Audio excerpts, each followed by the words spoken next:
बिस्मिल्लाहिर्रहमानिर्रहीम, good morning and welcome to जुनो पाकिस्तान। मैं हूं आपका होस्ट अजीम राना और हमेशा की तरह मेरे साथ मौजूद हैं शहरबानो आवान। उम्मीद है आप सब ठीक होंगे, खैरियत से होंगे, अपना ख्याल रखे हुए होंगे। और मौसम जो है बहुत सर्द हो चुका हुआ है, रातें लंबी हैं और दिन छोटे हैं, ये तो सभी जानते हैं। और रातों में अजीम सोने का कितना मजा आता है, जब आपकी आंख खुलती है तो आप देखते हैं अच्छा अभी तो फजर का टाइम होगा, फजर पढ़ लें, उसके बाद जाके फिर सो जाए। सर्दियों के इस जो सौगात है ना, हाँ। उसके अंदर वन ऑफ द बेस्ट सौगात इज नींद। अच्छा, सर्दियों की नींद बड़ी शानदार होती है। आपके साथ ऐसा होता है कि आप सो के उठे, आपकी नींद पूरी हो चुकी है लेकिन आपका बिस्तर से निकलने का दिल नहीं करता, वो इसी वजह से ना, क्योंकि बाहर ठंड होती है, मौसम सर्द है और फिर जाहिर है सर्दियों में हम लोग रजाइयों में सोए होते हैं, तो रजाई जब गर्म हुई होती है फिर नहीं दिल करता आपका रजाई से निकल के बाहर जाके। और सबसे जो मुश्किल सफर होता है ना, वो रजाई से निकल के बाथरूम जाने तक का सफर होता है। अच्छा, वो जो आपने अपने क्विल्ट से बाहर निकलना है ना, सारा जो सफर है या मुश्किल सफर है या अपने साथ जो जहाद है वही है, उसके बाद फिर आपने क्विल्ट। अच्छा, मुझे भी पता चला, मैं तो रजाई लेते हैं जी, हम देसी आदमी हैं। ये जो आपने क्विल्ट बोला ना बीच में, मुझे लगा मैंने को गलत लफ्ज बोल दिया। नहीं, रजाई बिल्कुल। अच्छा, रजाई और क्विल्ट एक ही बात है। तो अब मौसम सरमा में वैसे तो दिन छोटे जबकि रातें लंबी हो जाती हैं, लेकिन आज 22 दिसंबर को साल 2023 का सबसे छोटा दिन और सबसे लंबी रात बताया जा रहा है। कल से दिन का दौरानिया बढ़ता हुआ दिखाई दे रहा है और रात कम होती हुई शुरू हो जाएगी।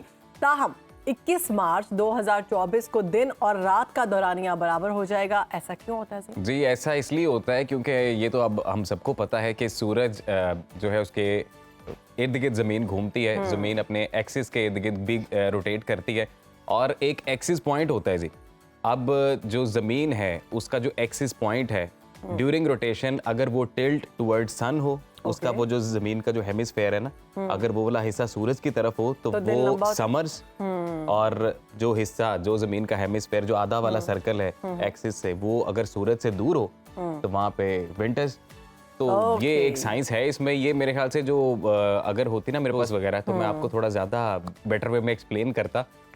तो इस वजह से होता है जी। और होने का वक्त भी तब्दील हो जाएगा ऑब्वियसली जब दिन। हाँ, फिर जाहिर है मार्च के बाद तो वैसे भी गर्मियाँ स्टार्ट हो जाएंगी ना बाकायदा तौर पर। ये तो है। तो अभी आप जितनी हो सकता है सर्दी को एंजॉय करें। सर्दियों में रातें लंबी होती हैं, दिन छोटे होते हैं, और फिर गर्मियों में दिन लंबे और रातें छोटी। तो ये मामला जो है मार्च के बाद से, मार्च में बराबर हो जाएंगे दिन और रात, और फिर 24 मार्च के बाद से रातें छोटी और दिन लंबे होना शुरू। लेकिन रातें लंबी ही अच्छी लगती हैं क्योंकि आपकी नींद पूरी होती है। आप जितना मर्जी अगर लेट भी सो रहे हैं तो भी आपकी नींद पूरी होती है। रातें लंबी होनी चाहिए। मार्च के बाद फिर भी क्विल्ट नहीं मिलती ना फिर मार्च के। अच्छा जी, मुल्क में बढ़ती हुई आलूदगी के पेश नजर पंजाब हुकूमत ने माहौल दोस्त रिक्शा मुतारिफ करवा दिया है। ये इलेक्ट्रिक रिक्शा है और सिंगल चार्ज पर 150 किलोमीटर तक सफर कर सकता है, जिससे ईंधन के अखराजात बचाने में मदद मिलेगी। ये रिक्शा महकमा ट्रांसपोर्ट और मकामी निजी कंपनी के इश्तराक से तैयार किया गया। शहरबानो, इलेक्ट्रिक कार्स जितनी महंगी है ना, प्योर इलेक्ट्रिक कार्स, बड़ी बात मेरे ख्याल से अब हम गाड़ियां हटा देंगे। अच्छा, कितना प्यारा लग रहा है। और अब हम इलेक्ट्रिक रिक्शे खरीद लेते हैं अपने अपने।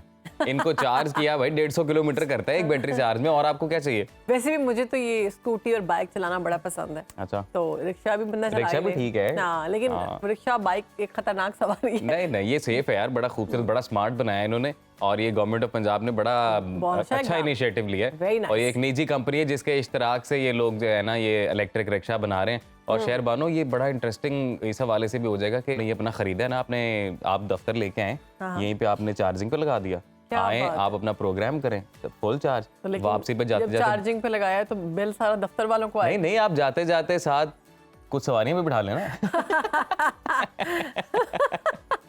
आप 150 किलोमीटर ये लड़ाई होगी कि भाई हमारे स्विच में नहीं तुमने लगाना क्योंकि हमारा बिल इतना आ गया, बिल कैसे डिस्ट्रीब्यूट करेंगे, ये मामला भी नहीं, आपने वापसी पे जाते सवारियां बिठानी है ना, तो जो कमाई होगी तो उसमें से आप थोड़ा बिल पे कर दें। ये बात सही है। तो अब इन इलेक्ट्रिक रिक्शों से फजाई आलूदगी में जो है वो कमी महसूस होगी और देखने में आएगा। साथ ही साथ शोर जो है ना वो कम हो जाएगा, शोर बहुत है इसका। और वैसे ये है कि लाहौर के ना कुछ इलाके ऐसे हैं कि जहाँ पर रिक्शों को एंटर नहीं होने दिया जाता, तो वहाँ पे अक्सर जिन लोगों ने रिक्शे पे आना जाना होता है उनको मुश्किलात का सामना होता है। तो अब ये इलेक्ट्रिक रिक्शा हाँ जी, आपको रिक्शा नहीं हाँ जी, तो उसके बाद इलेक्ट्रिक रिक्शा जब होगा मेरे ख्याल से उसको तो इजाजत होगी फिर आने जाने की, क्योंकि ना तो वो इतना शोर शराबा है उसका और ना फजाई आलूदगी का इतना मामला है। हुकूमत की जानिब से रिक्शा मुतारिफ करवाया गया। जी। और मेरे ख्याल से अब जो अमीर लोग हैं, जो एलीट क्लास है, उनके लिए हाइब्रिड कार भी मुतारिफ करवाई हाँ गई है। जी उसके बारे में बताएं। बिल्कुल, पाकिस्तान की पहली हाइब्रिड इलेक्ट्रिक कार भी बना दी गई है और बाज़ाब्ता तौर पर इसको लॉन्च कर दिया गया है। इस्लामाबाद में मुनक़िदा 7वीं सालाना जर्नलिस्ट ऑटो समिट कॉन्फ्रेंस में इसे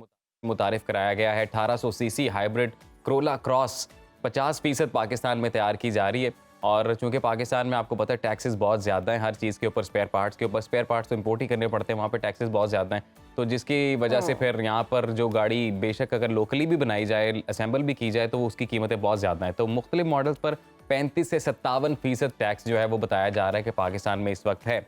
और हैवल इससे पहले एक हाइब्रिड इलेक्ट्रिक कार है जो ऑलरेडी चल रही है और बड़ी मशहूर भी है, बड़ी मकबूल है। तो अभी जो टोयोटा की क्रोला क्रॉस है, ये भी मुझे लग रहा है कि एक अच्छा इनिशिएटिव है और ये इस आई थिंक अजीब ज्यादा आवाम को रिक्शे का ही सोचना चाहिए। हाँ बिल्कुल, क्योंकि इसकी प्राइस बहुत ज्यादा होने वाली है। बहुत ज्यादा। मुझे ऐसे लग रहा है कि समवेयर वैसे ही जो गाड़ियां हैं वो आम आदमी की पहुंच से दूर हो चुकी हुई हैं। अब कैसे खरीदना है, इतने टैक्सेस हैं पाकिस्तान में, बहुत ज्यादा टैक्सेस हैं। लेकिन ये इस हवाले से बेहतर है कि जिन लोगों के पास ऑप्शन है, जिन लोगों के पास पैसे हैं जो खरीद सकते हैं, तो वो अगर हाइब्रिड इलेक्ट्रिक कार पे शिफ्ट होते हैं तो जरा इन्वायरमेंट फ्रेंडली हो जाएगी थोड़ी सी। लेकिन इतनी भी इन्वायरमेंट फ्रेंडली नहीं है। वैसे इसके अंदर प्रॉपर इंजन है, ऑयल जो है वो उसमें बर्न होता ही है और कंबस्टन होती है इसके इंजन के अंदर।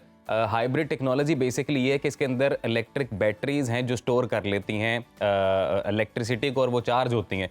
फिर वो ये होता है कि कुछ गाड़ियों के अंदर ये होता है कि 60 किलोमीटर तक गाड़ी है जो वो बैटरी पे चलती है, फिर उसके बाद जब ऊपर स्पीड पे जाते हैं फिर इंजन स्टार्ट हो जाता है गाड़ी का। इसको आप चार्ज नहीं कर सकते इलेक्ट्रिक, ये चलते इंजन के साथ ही बैटरी चार्ज होती है। हाइब्रिड इलेक्ट्रिक बिल्कुल ये तो बहुत अच्छी बात है। बात कर लेते हैं आर्टिफिशियल इंटेलिजेंस की। तो नई टेक्नोलॉजी मुतारिफ करवाई गई है। मुख्तलिफ बोर्ड गेम्स में इंसानों को शिकस्त देते हुए तो हमने देखा है, मगर अब पहली बार जिस्मानी सलाहियत के शोबे में सॉरी फॉर द इंसानों को इंटरप्शन, मैं शिकस्त अगर दी आपको यहाँ पे रोकूं ना, आर्टिफिशियल इंटेलिजेंस बड़ी खतरनाक होती जा रही है। खेलों वाला मामला तो है ही है, साथ साथ प्रेडिक्शंस भी कर रही है ये। हाँ, मौत की भी। हाँ, ये बड़ी दो खतरनाक स्टोरी है। एक तो खैर अच्छी है, एक थोड़ी डेंजरस स्टोरी है, अच्छी वाली। हमारी सलाहियत के शोबे में अगर बात की जाए तो इंसानों को शिकस्त दे रही है। और स्विट्जरलैंड में ये हुआ एक यूनिवर्सिटी में, और यूनिवर्सिटी का नाम है ETH ज़्यूरिख, और इसे तैयार करदा AI रिपोर्ट था जिसका नाम रखा गया लेबरिंथ। और एक गेम है, उसमें इंसानों को शिकस्त दी गई। इस गेम में 2 नाप के जरिए मार्बल की गेंद को एक से दूसरे सिरे तक पहुंचाना होता है। ये बहुत मुश्किल काम होता है और दिमाग के साथ साथ आपको जिस्मानी सलाहियत की बहुत ज़्यादा ज़रूरत होती है। मगर ये जो साइबर नामी बिल्कुल साइबर रनर नामी ये रोबोट है जिसने हकीकी अफराद एक हकीकी फर्द को शिकस्त दे दी है। और इससे पहले वाकई हम लोग ये देखते थे कि सिर्फ कंप्यूटर पे अगर कोई रोबोट है वो चेस खेलते हुए इंसानों को शिकस्त देता था। अब ये है कि वो गेम्स जिसके अंदर फिजिकल एक्टिविटी का भी इस्तेमाल होना है, और उसकी ये मिसाल है। ये वैसे विजुअल्स आप देख भी सकते हैं। लेबरनिथ नामी ये गेम है और इस गेम के अंदर इस AI रोबोट ने अब इंसान को शिकस्त दी है जी। छोड़ दिया है और सिर्फ इसने ना 6 घंटे शहरबानो लिए इस रोबोट ने इस पूरी गेम की टैक्टिक्स को समझने के लिए। 6 घंटे के अंदर ये रोबोट जो है इसने अपने आप को तैयार किया, अपने आप को ट्रेन किया है आर्टिफिशियल इंटेलिजेंस पे ये जो बेस्ड है रोबोट, और इसने उसके बाद जनाब इंसान को शिकस्त दे दी। और इसमें अजीम ये लार्स गोरान नामी खिला, उसने 2022 में रिकॉर्ड बनाया था, आलमी रिकॉर्ड। और लार्स गोरान ने ये गेम 15.41 सेकंड में मुकम्मल की थी, जबकि रिबोट ने इसे 14.48 सेकंड में मुकम्मल करके दिखाया। तो ये अब देख लें कि AI जो है वो कितनी सोफिस्टिकेटेड और कितनी इंटेलिजेंट होती जा रही है with the passage of time. और अब मुझे लग रहा है कि आहिस्ता आहिस्ता ऐसे रोबोट्स आएंगे कि जब इंसानों की एक क्रिकेट टीम होगी, एक रोबोट्स की क्रिकेट टीम होगी, इस तरह के मैचेस होंगे, रेसलिंग्स होंगी, इस तरह की फुटबॉल मैचेस होंगे। हाँ, ये ऐसे होने वाला है। मैं कह रहा हूँ, मेरे ख्याल से वो प्रेडिक्शन करके आउट करेंगे, अब अगली गेंद में तुम आउट हो और वो आउट। या फिर रोबोट के साथ ही मुकाबला हो सकता है, इंसान को तो आउट नंबर कर देंगे ये जितने स्मार्ट होते जा रहे हैं। तो एक और दिलचस्प खबर ये है कि जी टेक्निकल यूनिवर्सिटी ऑफ डेनमार्क के मुहक्किकीन हैं, उन्होंने एक आर्टिफिशियल इंटेलिजेंस चैट बॉट तैयार किया है जो 78% दुरुस्तगी के साथ इंसान की मौत का अंदाजा लगाता है। और AI लाइफ टू वेक नामी ये सिस्टम है जो अपनी पेशन गोइयों के लिए इंसानों की जाती मालूमात, जिसमें सेहत है, तालीम, वो इंसान जॉब क्या करता है, पेशा, फिर उसकी आमदनी कितनी है, ये सारा डेटा ये कलेक्ट करता है। और ये मॉडल ने 2008 से 2020 तक 60 लाख अफराद की सेहत और लेबर मार्केट के जो नंबर्स हैं, दादोशुमार, उनका तज्जिया किया और 78% इसने एक्यूरेसी के साथ मौत की सही से पेशगोई की है। और ये आर्टिफिशियल इंटेलिजेंस जो है एक खतरनाक सूरत में हमारे सामने जो आ रही है। ये चीज़ें तो एक मुस्लिम होने के नाते हम तो इसको एक्सेप्ट नहीं करेंगे, क्योंकि आप मौत कैसे पेशकश कर सकते हैं। लेकिन चीज़ें हो रही हैं, चीज़ें हम देख रहे बस हैं। वो नंबर्स है ना, वो और, 78% एक्यूरेसी है, और वो 78% एक्यूरेसी इस तरह से आ गई ना कि उसने जो ये चैट बॉट इन्होंने तैयार किया है वो उनके डेटा टेस्ट को करवा लिए इतना होंगे, हेल्थ। स्मार्टली एनालाइज कर लेता है कि इंसान की सेहत की सिचुएशन क्या है, उसकी जो अर्निंग कैपेसिटी क्या है, फिर किस शोबे से उसका ताल्लुक है, तो वो सारे डेटा को एनालाइज करके एक प्रिडिक्ट कर देता है कि जी इतनी जो है ना ये बंदा जिंदगी जिएगा। बिल्कुल ऐसा ही है। और एआई जो है, जैसे कि लास्ट टाइम भी हमने कहा था कि एआई जो है वो होनी चाहिए और बड़ी डिफरेंट चीज़ें लेके आ रही है। बहुत सारे डिपार्टमेंट्स में इसने काम बहुत आसान कर दिए हैं, लाइक 4 to 5 आवर का काम ये 2 मिनट्स या फिर 10 मिनट्स में ऐसे कर ही रही है। लेकिन उसके साथ साथ ये बहुत सारी मुश्किलात भी लेके आ रही है। इसको स्मार्टली हैंडल करना होगा और इंसानों को इससे ज़्यादा आगे निकलना होगा तो ही इसको हैंडल कर सकेंगे। ये तो हो गई बात टेक्नोलॉजी हाँ की। जी, अब बात कर बिल्कुल। लेते हैं फ़लस्तीन और गाज़ा। वो बोलते हैं ना और शहरबानों इसराइल जंग के बारे के में। क्राइसिस में भी एक अपॉर्चुनिटी होती है और रोशनी की एक उम्मीद होती है, तो उसकी ये शानदार मिसाल है ये कहानी। बिल्कुल ऐसे ही है। तो फ़लस्तीन में इसराइल के बढ़ते हुए मजालिम में जहां पूरी फ़ज़ा सोगवार है, वहीं बच्चे भी शदीद खौफ में मुब्तला हैं। और इस माहौल में रफ़ा के एक कैंप से फ़लस्तीनी लड़की जिसका नाम रोया हसूना बताया जा रहा है और गज़ा में जारी इसराइली हमलों से खौफजदा बच्चों का ध्यान मौसीकी की तरफ बटाने की कोशिश कर रही हैं और वीडियो वायरल हुई है। वीडियो में रोया हसूना जो है वो ऊद बजा रही हैं और इसके इर्द गिर्द काफ़ी तादाद में बच्चे मौजूद हैं और वो नज़र आ रहे हैं। बच्चे बहुत खुश हैं, उनके साथ गुनगुना रहे हैं, मौसीकी से लुत्फ़अंदोज़ हो रहे हैं। बड़ी खूबसूरत वीडियो है और कहते हैं कि जब इंसान ना उम्मीद हो जाए, जब इंसान मायूस हो जाए, उस वक्त में अगर कोई उम्मीद की किरण पैदा हो तो उससे खूबसूरत कोई चीज़ नज़र नहीं आती। इससे मिलता जुलता एक सीन मुझे टाइटैनिक मूवी का याद आता है कि जब वो टाइटैनिक डूब रहा होता है तो उसमें कुछ लोग जो म्यूजिक इंस्ट्रूमेंट्स प्ले म्यूजिक कर रहे होते इंस्ट्रूमेंट प्ले हैं, करते तो हैं, वो yes। इसी तरह से लोगों का ध्यान बांटने के लिए टाइटैनिक के ऊपर वायलिन और वो पूरा एक बैंड है जो बजाते हैं, ऑर्केस्ट्रा। तो बड़ी ही शानदार मिसाल हसूना ने कायम की है कि वो बच्चे जो खौफ में मुब्तला हैं उनको एक म्यूजिक इंस्ट्रूमेंट के जरिए उन्होंने और उनका बहलाया। ध्यान बटाने की कोशिश की गई है और उनको कहा है कि लाइफ एंजॉय करें, वो जो होना था वो तो हो गया। वक्ती तौर पर एक कोशिश है जो कि बहुत अच्छी कोशिश है। बिल्कुल, और शहरबानो सिर्फ ये कोशिशें फ़लस्तीनियों के गम में शरीक होने की यहाँ तक नहीं है, बल्कि जो ओवरसीज़ पाकिस्तानी हैं जी हाँ। और हमारे जो स्टार हैं वो भी इसमें पेश हैं। इसी तरह की एक खबर अपने व्यूवर्स के साथ ये शेयर करते हैं कि गुज़िश्ता रोज़ ये एक इवेंट हुआ है, चैरिटी इवेंट, जिसके अंदर पाकिस्तानी नयाद बरतानवी बॉक्सर हैं आमिर खान, उन्होंने कुछ और लोगों के साथ मिल के फ़लस्तीनी भाइयों की मदद करने के लिए एक ख़तीर रकम है जो कि जमा की है। और very हमारे good। जो कॉरेस्पॉन्डेंट है ख़ुसूसी मैनचेस्टर में कासिम अली, वो वहाँ पर मौजूद थे और उन्होंने उनके साथ गप भी लगाई है और इस सारी सूरत हाल को कवर भी किया। तो देखते हैं जी। बिल्कुल, मेरे साथ आज साबिक आलमी world champion boxer Aamir Khan Pakistani Niaz जो है मेरे साथ मौजूद हैं। फ़लस्तीन के हवाले से आज इन्होंने एक बहुत बड़ा फंड रेजिंग किया। आइए इनसे बात करते हैं। वालेकुम सलाम आमिर, कैसे हैं आप? नो आमिर आमिर ये बताइएगा आज के इवेंट के हवाले से क्या कहेंगे? फर्स्ट ऑफ ऑल ये हमारा आज इवेंट था इधर फ़लस्तीन के लिए। हमने I really believe that over 200,000 pound बनाया हमने और इंशाल्लाह हमारी टीम है on ground in Palestine. Also we have a team in Egypt, Syria, for इंशाल्लाह सब जाएंगे उधर फ़लस्तीन में and we gonna support them. खाने के लिए चीज़ें, सैनिटेशन, क्लोथिंग, सब कुछ। सो अल्हम्दुलिल्लाह। और आमिर लुक, आप जब भी इवेंट करते हैं, आप जो आपके फैन थे उनको क्या मैसेज देंगे? जिस तरह आज उन्होंने इतनी तादाद में, the way they came out for you Aamir, वो message would you give to the Manchester I want people? to say a big thank you to everybody in Manchester. You know, all the people that come to support us, they know that, you know, whenever they donate to the Amir Khan Foundation or to Smiley, they know all the money is going to go directly to the less fortunate people. And look, we don't get paid. I don't make no money from Amir Khan Foundation. 100% of donation goes to the less fortunate. So alhamdulillah, Allah's this is maybe the next thing that Allah's put me onto the path to follow now into charity, inshallah. जी, जिस तरह आपने बातें सुनी, Aamir Khan boxer का भी यही कहना है कि इसी तरह फ़लस्तीनियों की मदद करते रहेंगे। जी, बहुत अच्छा इकदाम किया गया है आमिर खान बॉक्सर की जानिब से और इसी तरह सबको मिलकर बढ़ चढ़ कर आगे हिस्सा लेना चाहिए और मदद करनी चाहिए फ़लस्तीनियों की। तो ताज़ा तरीन सूरत हाल की बात करेंगे। गाज़ा में इसराइली जारहियत का आज 77वां दिन है। जुल्म और सितम का बाजार गर्म है, सेहोनी दरिंदगी इंतहा पर है और तमाम हदें पार की जा रही हैं, जबकि जनूबी गाज़ा पर इसराइल की जारहियत में मज़ीद इजाफा हो गया है और सेहोनी फ़ौज ने खान यूनस खाली करने का हुक्म दे दिया है। शुजाइया में बमबारी से मज़ीद 56 इमारतें तबाह कर दी गई हैं। इसराइली बमबारी से मज़ीद 85 फ़लस्तीनी शहीद हो गए हैं। इस तमाम तर सूरत हाल पर बात करेंगे। आलमी अमूर के माहिर हैं अब्दुल सत्तार साहब। अब्दुल सत्तार साहब, आपको वेलकम करते हैं। सेहोनी फोर्सेस ने पहले शिमाली गाज़ा में तबाही मचाई, फिर फ़लस्तीनियों को बेदखल किया, अब जनूबी गाजा से भी इन्हें बेदखली पर मजबूर किया जा रहा है। इसराइल किस एजेंडे पर काम कर रहा बज़ाहिर जी ये नज़र आ रहा है कि इसराइल इन इलाकों पर मुस्तकिल कब्ज़ा करना चाहता है और हालांकि अमेरिका ने इस हवाले से ख़बरदार किया है कि उस पर दोबारा कब्ज़ा ना किया जाए, लेकिन ऐसा महसूस होता है कि इसराइल वहाँ पर एक सिग्निफिकेंट मिलिट्री प्रेजेंस रखना चाहता है और हमास को ख़त्म करने का खाली एक बहाना है, क्योंकि फ्रांसीसी सदर और कई आलमी रहनुमा ये कह चुके हैं और बैनुल-अक़वामी मुबस्सिरीन भी कह रहे हैं कि अगर ये हमास को वाक़ई ख़त्म करने की बात करते हैं, तो ये 1-2 महीने, 1-2 साल की नहीं बल्कि मुमकिना तौर पे 10 साल या 20 साल या इससे भी ज़्यादा वक़्त लग जाए। तो बज़ाहिर ये लगता है कि गज़ा के साहिली इलाकों में जो गैस के एक्सटेंसिव रिज़र्व्स हैं और उनका कुछ अंदाज़ा 1 ट्रिलियन क्यूबिक फ़ीट भी कहा जा रहा है कि ग़ालिबन इतना है।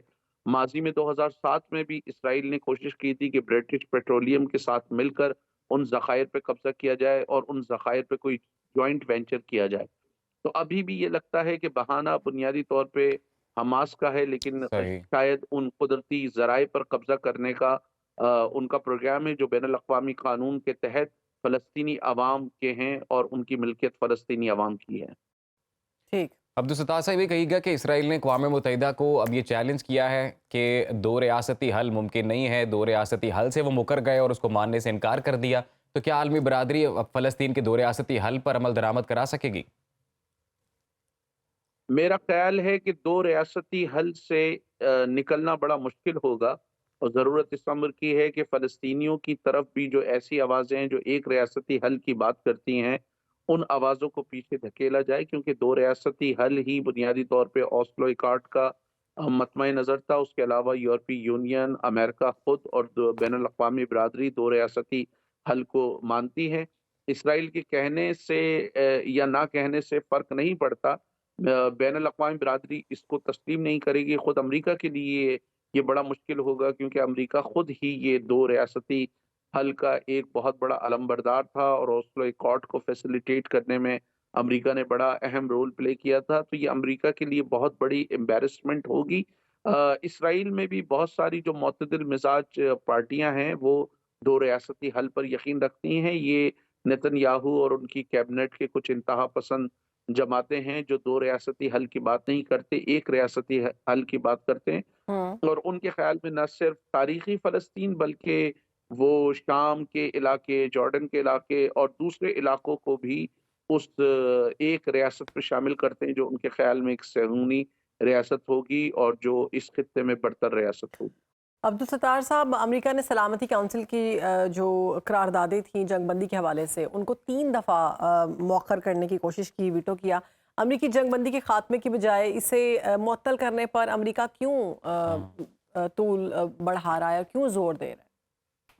क्योंकि अमेरिका का बुनियादी तौर पे ये ख़्याल है कि इसराइल को जो है वो राइट टू डिफेंड है जी। और वो अपने आप को डिफेंड कर सकता है बुनियादी तौर पे। इसीलिए वो चाह रहे हैं कि अमेरिका और इसराइल दोनों की ये ख्वाहिश है कि हमास को बिल्कुल ख़त्म किया जाए हम्म। और ग़ालिबन उनका ये मुस्तक़बिल में इम्कान है कि वहाँ पीएलओ या महमूद अब्बास की इंतज़ामिया को गज़ा का भी कंट्रोल दे दिया जाए। वो सूरत हाल फ़लस्तीनियों के लिए भी इंतहाई इम्तहान वाली एक सूरत हाल होगी, क्योंकि ऐसी सूरत में माजी में भी जब महमूद अब्बास के लोगों ने गज़ा पर कब्ज़ा करने की कोशिश की या वहाँ हुकूमत करने की कोशिश की, तो उसका नतीजा खाना जंगी निकला और फ़लस्तीनी आपस में ही लड़ पड़े। तो बज़ाहिर ये लगता है कि वो हमास को ख़त्म कर कर महमूद अब्बास या पीएलओ या दूसरे किसी ग्रुप को यहाँ लाना चाहते हैं, जो बड़ा मुश्किल होगा, क्योंकि 7 अक्टूबर के बाद हमास की मकबूलियत न सिर्फ गज़ा में ऊपर गई है बल्कि वो वेस्ट बैंक में भी, तो जहाँ अब्दुल पर सत्तार महमूद साहब, अब्बास अभी हुकूमत कर रहे हैं। कंसिडरिंग द होल सिचुएशन, इस वक्त जो सूरत हाल है, आपको क्या आप प्रिडिक्ट करते हैं कि किस जानिब जाती हुई ये सारी सूरत हाल आपको नज़र आती है? देखिए, एक तो ये मामला अब ये थोड़ा-सा वाज़ेह हो कि हमास बुनियादी तौर पे करना क्या चाहते हैं। जिस तरह उसामा के हवाले से कहा जाता है, जो 9/11 का हमला हुँ। हुआ था, जी। उसमें उनकी बुनियादी स्ट्रैटेजी ये थी कि किसी तरह अमेरिका अफ़गानिस्तान में घुसे और वहाँ पर फिर उनको वियतनाम की तरह, जिस तरह वियतनाम के गोरिल्लों ने अमेरिका की पिटाई की थी, उसी तरह पिटाई की जाए। अगर इनका मतवा नज़र ये है कि जी इसराइल को इन्होंने गज़ा में घसीट दिया है और गज़ा में घसीटने के बाद अब चारों तरफ से ताबड़तोड़ हमले करेंगे, तो वो तो इतने नजर नहीं आ रहे। इसराइली कैजुअल्टी के हवाले से मुतज़ाद खबरें नजर आ रही हैं। सरकारी तौर पे वो कहते हैं कि 7 अक्टूबर से लेके अब तक 460 के करीब उनके फौजी हलाक हुए, 1900 जख्मी हुए हैं। लेकिन कल गार्डियन के एक कॉलमनिस्ट ने इंकशाफ किया है कि इजराइलीज जो कैजुअल्टीज हैं, जो हलाक व जख्मी हैं, वो तकरीबन 5000 के करीब हैं, जिसमें बड़ी तादाद जख्मियों की 58% जख्मी ऐसे हैं जो ज्यादा क्रिटिकल हैं, और एक बड़ी तादाद ऐसे जख्मियों की भी है जो उम्र भर के लिए अपाहज अब होगी। दूसरा साहब, तो आपको अगर इस जंग में कौन सी पार्टी स्ट्रांग पोजीशन में लगती है? आपको लगता है कि इस जंग के बाद इसराइल ज़्यादा एक्सपोज हुआ है, उसकी कमजोरियां दुनिया के सामने आई हैं? नहीं जी, देखें, ये रिवायती जंग में आप इसराइल को कभी शिकस्त नहीं दे सकते, क्योंकि रिवायती जंग में वो मिडिल ईस्ट का सबसे ज़्यादा ताकतवर मुल्क है। उन्होंने 1948 में अरबों को शिकस्त दी।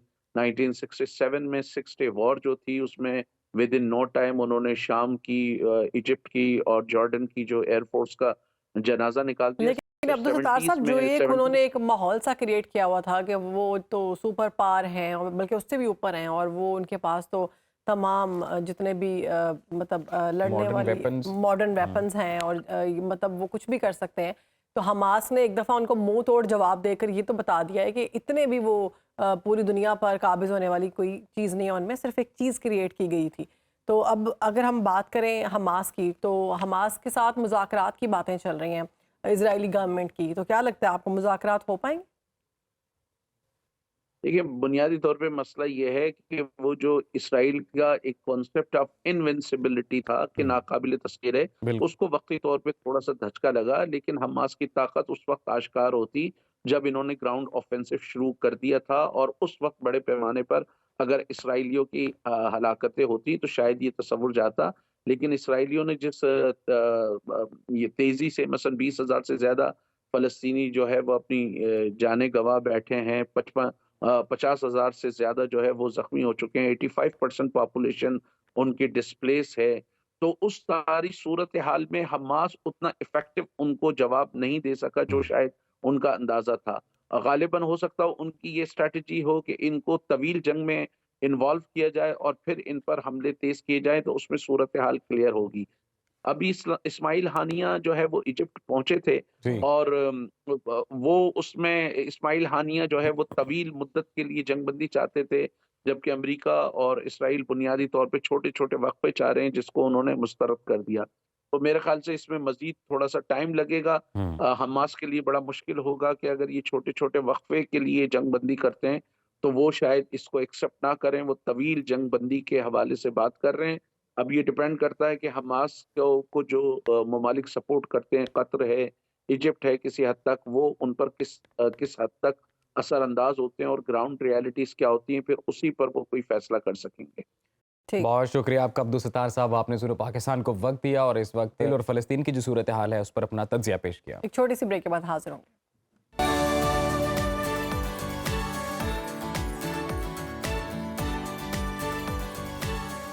Welcome back after the break. जी, अब आपको बताते हैं कि तर्ज ज़िंदगी में तब्दीली का सेहत पर काफ़ी असर पड़ता है। जैसे जैसे आबादी में इजाफा हो रहा है, वैसे वैसे इंसान पर जिम्मेदारियों का बोझ भी बढ़ता जा रहा है, और उसका नतीजा हम ये देखते हैं कि बाज़ों का 2 शिफ्टों में काम करने की ज़रूरत पड़ जाती है इंसान को। छोटे शहरों में तो रात के शिफ्ट में काम करने का रवाज अभी इतना ज़्यादा नहीं है, लेकिन as compare to big cities, metropolitan cities में ये मामूल की बात है। और नाइट शिफ्ट में काम करने वाले अफराद को मीडिया के दायरों में भी काफ़ी ऐसे प्रोफेशन हैं जहाँ पे नाइट शिफ्ट करना पड़ जाती हैं। तो जी, इसके क्या असरात होते हैं, इस पे बात करेंगे। तो बात करें, हमारे साथ मौजूद हैं माहिर नफ्सियात हैं डॉक्टर वजीहा जफर। सबसे पहले तो welcome to Suno Pakistan. Night shift में काम करने वाले अफराद को किन मुश्किलात का सामना होता है, क्योंकि वो तो नेचर के खिलाफ चल रहे होते हैं? वजीहा, बताइएगा। जी अस्सलाम वालेकुम, thank you so much for having me. सबसे इम्पोर्टेंट चीज़ ये है कि नाइट शिफ्ट की अगर हम बात करें तो डेफिनेटली हमने अपने साइकिल को ही ख़राब कर दिया, सबसे इम्पोर्टेंट चीज़। और आप ये नोट करें कि जब जो लोग दिन में काम करते हैं वो रात में आराम करना तो बड़ा वो अच्छा फर्ज समझते हैं, लेकिन जब वो दिन में आराम करते हैं, बेशक नाइट शिफ्ट करके आए, एक गिल्ट फैक्टर आ रहा होता है। और डेफिनेटली इम्पोर्टेंटली अगर आप मैरिड हैं तो बच्चे हैं घर में या चहल पहल है घर में, तो वो ऑटोमेटिकली आपके सेंसरी इश्यूज भी ट्रिगर हो रहे होते हैं क्योंकि आवाज़ें जा रही हैं आपको, ठीक है, लाइट सेंसिटिविटी होती है, कुछ लोगों को हेडेक की, माइग्रेन की कंप्लेंट्स होती हैं, राइट। सो पहली तो ये चीज़ आ गई कि एक तो गिल्ट फैक्टर भी आ गया, ठीक है। दूसरा ये कि गेस्ट आ रहे हैं या काम है, रिस्पॉन्सिबिलिटीज, एक चहलकदमी का माहौल होता है।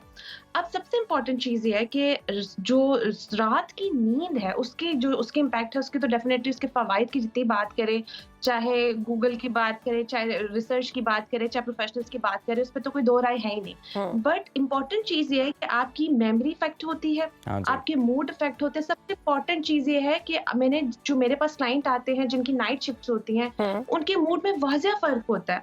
आपको बिल्कुल लग रहा होता क्रैंकी है हो ना, जाते पता हैं। नहीं कितनी उम्र गुजार ली, क्रैंकी हो जाते हैं और आपको उनके चेहरे से ही ना वो फ्रस्ट्रेशन नजर आना शुरू हो जाती है, उनके चेहरे पे वो Exactly. रौनक नहीं रहती है। लेकिन डॉक्टर वो वजिया, वो अब चमक नहीं। रोजगार कमाना भी जरूरी मजबूरी होता है। है। हालात कई दफ़ा ऐसे होते हैं इंसान को मजबूरी के तहत भी नाइट शिफ्ट करनी पड़ती है। तो जब मजबूरी बन जाए, जब ज़रूरी बन जाए, तो फिर क्या करना चाहिए कि आपकी सेहत भी ठीक रहे? अच्छा देखिए, सबसे पहली चीज़ है हम बॉडी के ऊपर बात करेंगे। जो लोग नाइट शिफ्ट्स कर रहे हैं ना, वैसे तो ये उनके लिए भी जो नाइट शिफ्ट्स नहीं कर रहे, बट उनको एक्स्ट्रा करने की ज़रूरत है अपनी हेल्थ के हवाले से, अपनी डाइट के हवाले से, हाइड्रेशन के हवाले से। सबसे इंपॉर्टेंट चीज़ है क्योंकि डेफिनेटली आप पैसा कमाना है तो आपको चीज़ों को मैनेज करना है, लेकिन अपनी हेल्थ को भी प्रायोरिटाइज करना है ना। ठीक क्योंकि है। देखिए एक चीज़ हम माइंड में रखते हैं, जब हम पैसे को प्रायोरिटाइज कर रहे हैं ना, हेल्थ को भी हमें उस लेवल पे रखना होता है क्योंकि पैसा हमारी नीड है लेकिन हेल्थ भी हमारी नीड है, राइट। सो आपने अपनी डाइट को मेंटेन रखना है, आपने नोट करना है आपके अंदर जो चेंजिंग्स आ रहे हैं, नाइट शिफ्ट से जब चेंजिंग्स आते हैं ना, आपने इनको चेक एंड बैलेंस रखना है। फॉर एग्जांपल मेरे क्लाइंट्स ने मुझे बड़ा अच्छा वो रिपोर्ट किया कि मैं एक्सरसाइज को मेंटेन रखता हूँ, मैं कोशिश करता हूँ कि मैं आवर्स को इस तरह कंप्लीट कर लूँ कि जैसे ही काम खत्म हुआ तो मैं सो के, ये नहीं कि पूरा दिन सोता रहूं। एक तो Right. लोगों को अपनी साइकिल मेंटेन करना होता है। उनको लगता है कि अगर हमने 6 बजे तक काम किया उसके बाद स्क्रॉलिंग कर ली क्योंकि अब तो ना रात गुजर गई है, अब तो नींद का टाइम गुजर गया है, स्क्रॉलिंग की, और फिर अगले दिन 8-9 बजे 12 बजे वो सोते हैं, जिसकी वजह से वो डबल इम्पैक्ट, मतलब एक तो चले मजबूरी है ना, दूसरा फिर वो बाय चॉइस कर रहे होते हैं, ठीक है, अपनी हैबिट्स को मेंटेन नहीं कर रहे होते हैं। नाइट शिफ्ट वालों को मैं एक चीज जरूर कहूंगी कि ये आपको आहिस्ता आहिस्ता ना ड्रेन करना शुरू हो जाती है। फिर ये कंप्लेन करते हैं कि नाइट शिफ्ट है, बट एक्चुअली नाइट शिफ्ट के साथ आपकी अपनी हैबिट का जो साइकिल है वो भी बहुत काउंट हो रहा होता है। अच्छा वजिया, अगर ऐसा हो कि आप नाइट शिफ्ट कर रहे हैं, जैसे हमारे मीडिया के इदारों में भी बहुत सारे लोग अपने करियर के आगाज में, हम लोगों ने भी किया, हाँ नाइट जी, शिफ्ट करनी करनी पड़ती पड़ती है हमें और ज़रूरी भी होती है कि आप वहाँ पर सीखते हैं नाइट में। अब उस सूरत में अगर आप नाइट शिफ्ट तो कर रहे हैं, लेकिन उसमें क्या है कि आपको अगर आप 1 साल के लिए कर रहे हैं तो आप में ज़्यादा चेंजेस आ रहे हैं, लेकिन अगर आप 1 महीना कर रहे हैं और 1 महीना डे शिफ्ट कर रहे हैं तो आपका मूड जो है वो इतना स्विंग नहीं होता, आप इतने क्रैंकी नहीं होते। तो ऐसी सूरत में क्या ये करना चाहिए कि कुछ अरसा अगर आपने नाइट शिफ्ट कर ली है तो फिर उसके बाद डे में आपकी शिफ्ट होनी चाहिए?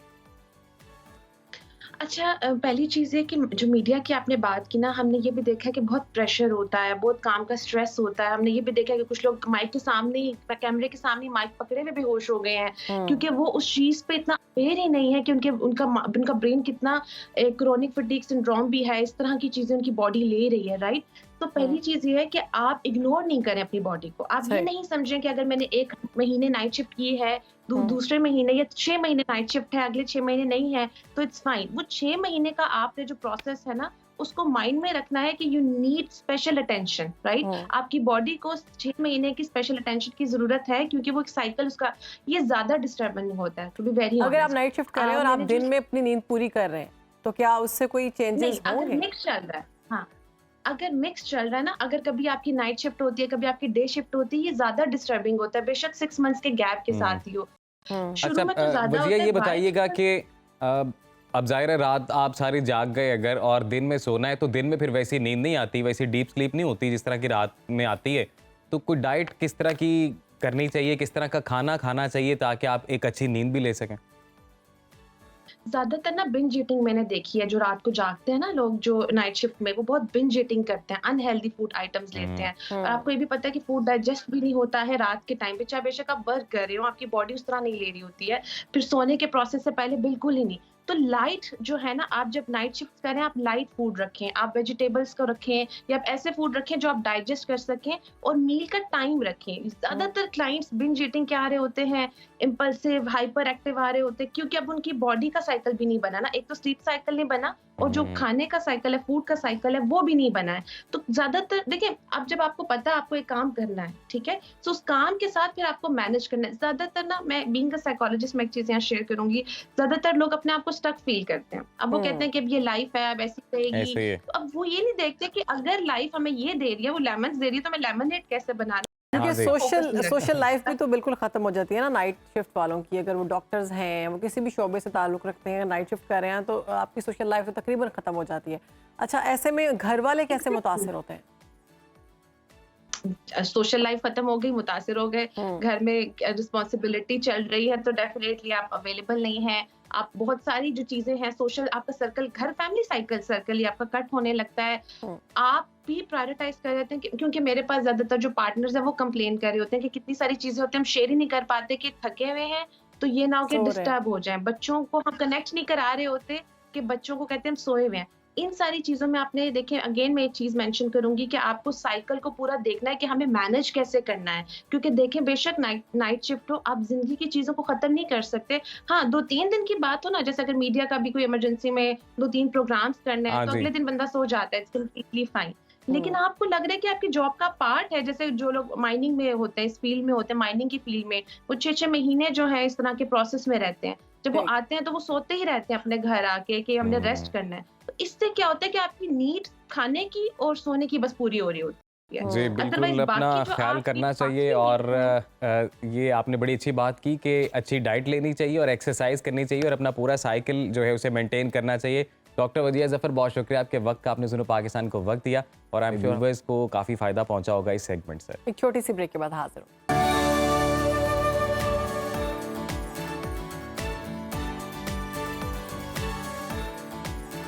अब बात करेंगे न्यू बॉर्न बेबीज़ की, उनकी सेहत के हवाले से, उनके ग़िज़ा के बारे में। तो पैदाइश के बाद पहला साल बच्चे की नशोनुमा के हवाले से इंतहाई अहम होता है और इस साल में बच्चे का वज़न पैदाइश के वज़न से 3 गुना ज़्यादा हो जाता है। लिहाजा बच्चे की सेहत और मुनासिब नशोनुमा के लिए इसे ग़िज़ायत से भरपूर खुराक की ज़रूरत होती है। एक रिपोर्ट में इंकशाफ हुआ है कि सालाना 1,41,000 बच्चे माँ का दूध मुयस्सर ना होने के बायस मौत के मुँह में चले जाते हैं। बच्चों के लिए माँ का दूध कितना ज़रूरी है और बच्चों को पहले साल में कौन कौन सी ग़िज़ाएँ देनी चाहिए, इसी पर बात करने के लिए हमारे साथ मौजूद हैं न्यूट्रिशनिस्ट जरताश उमर साहिबा। वेलकम टू सुनो बात। Thank you so much. कैसी हैं जरताश, आप ठीक हैं? तो जरताश, ये बताइएगा कितना ज़रूरी है माँ का दूध बच्चे के लिए, न्यू बॉर्न बेबी के लिए स्पेशली? ओके, न्यू बॉर्न बच्चों के लिए तो ऑब्वियसली वो खुराक बनाई ही गई अल्लाह ताला ने बच्चों के लिए ही है। तो ऐसा है कि जो हमारा अमेरिकन या जितनी भी सोसाइटीज़ हैं, जैसे हमारी जो पीडियाट्रिक सोसाइटीज़ होती हैं, मोस्टली अमेरिकन है या यूरोपियन है, वो सारी यही कहती हैं कि पहले 6 माह तक बच्चे को एक्सक्लूसिव ब्रेस्ट फीड करवाना है। एक्सक्लूसिव ब्रेस्ट फीड का मतलब है कि एक सिंगल ड्रॉप ऑफ वाटर भी उनको ना दिया जाए, वो आप सिर्फ ब्रेस्ट फीड से ही उसकी फुलफिलमेंट पूरी की जाए। और इसलिए इतना ज़रूरी इसलिए है क्योंकि आपको पता है कि it is complete nutrient pack. जो हमें आर्टिफिशियली चीज़ें हम ले रहे होते हैं, इतने पैसों की दे के ले रहे होते हैं, वो हमें फ्री ऑफ कॉस्ट जो हम बच्चों को दे रहे होते हैं, उसके अंदर सबसे ज़्यादा अमाउंट होती है हमारे पास इम्यूनोग्लोबुलिन्स की। इम्यूनोग्लोबुलिन्स बेसिकली क्या होते हैं? ये बेसिकली हमारे क़ुव्वत मुदाफ़त बनाने के लिए जो हमारे इम्यून सेल्स होते हैं उनको बूस्ट अप कर रहे होते हैं। उसमें IgA सबसे ज़्यादा इंपॉर्टेंट है। जब माँ का दूध बच्चा पीता है तो उसके अंदर IgA जो होता है वो एक प्रोटेक्टिव लेयर बना देता है उसके गले में, उसके नाक में, उसके सारे इंटेस्टाइन्स में, और वो जो भी बीमारियाँ अगर खुदा ना खास्ता बच्चे को अटैक करती हैं तो वो उससे प्रोटेक्टेड रहता है। और दूसरी चीज़ है कि इसमें प्रोटीन बहुत ज़्यादा होता है।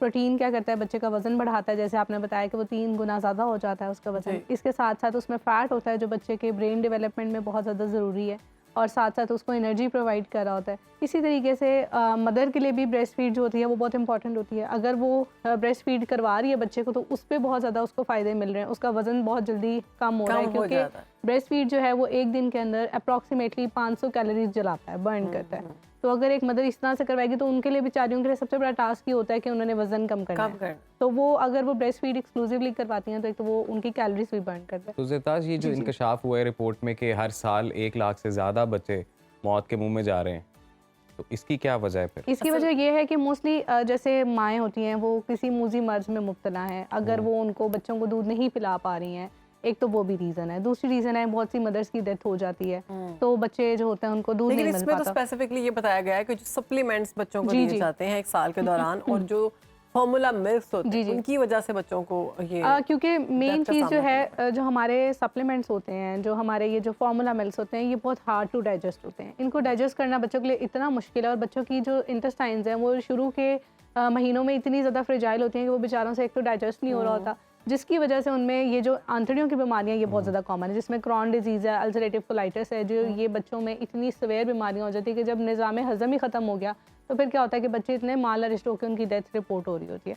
दूसरी चीज़ ये होता है कि बच्चों को इम्यूनिटी मिल ही नहीं रही होती, क्योंकि हमारे फार्मूला मिल्क्स में इम्यूनिटी बूस्टर्स हैं ही नहीं, अच्छा। वो सिर्फ हमें मदर मिल्क से प्रोवाइड होते हैं।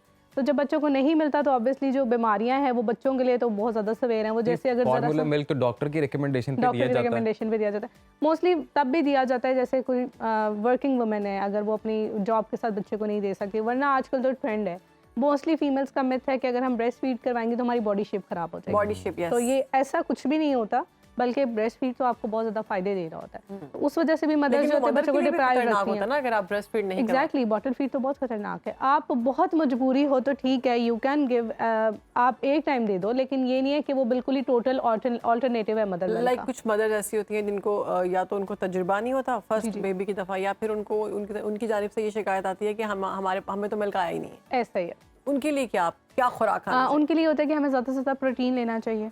हमें अपनी जो ये जो खटास वाली चीज़ें होती हैं इनको थोड़ा कम करना चाहिए, क्योंकि वो हिंडर कर देता है हमारे जो जितनी भी एसिडिक चीज़ें होती हैं, जिसमें हमारे पास खट्टे ये मशरूबात के ये चीज़ें आ जाती हैं। कार्बोनेटेड बेवरेजेस से हमें एहतियात करनी चाहिए उसमें।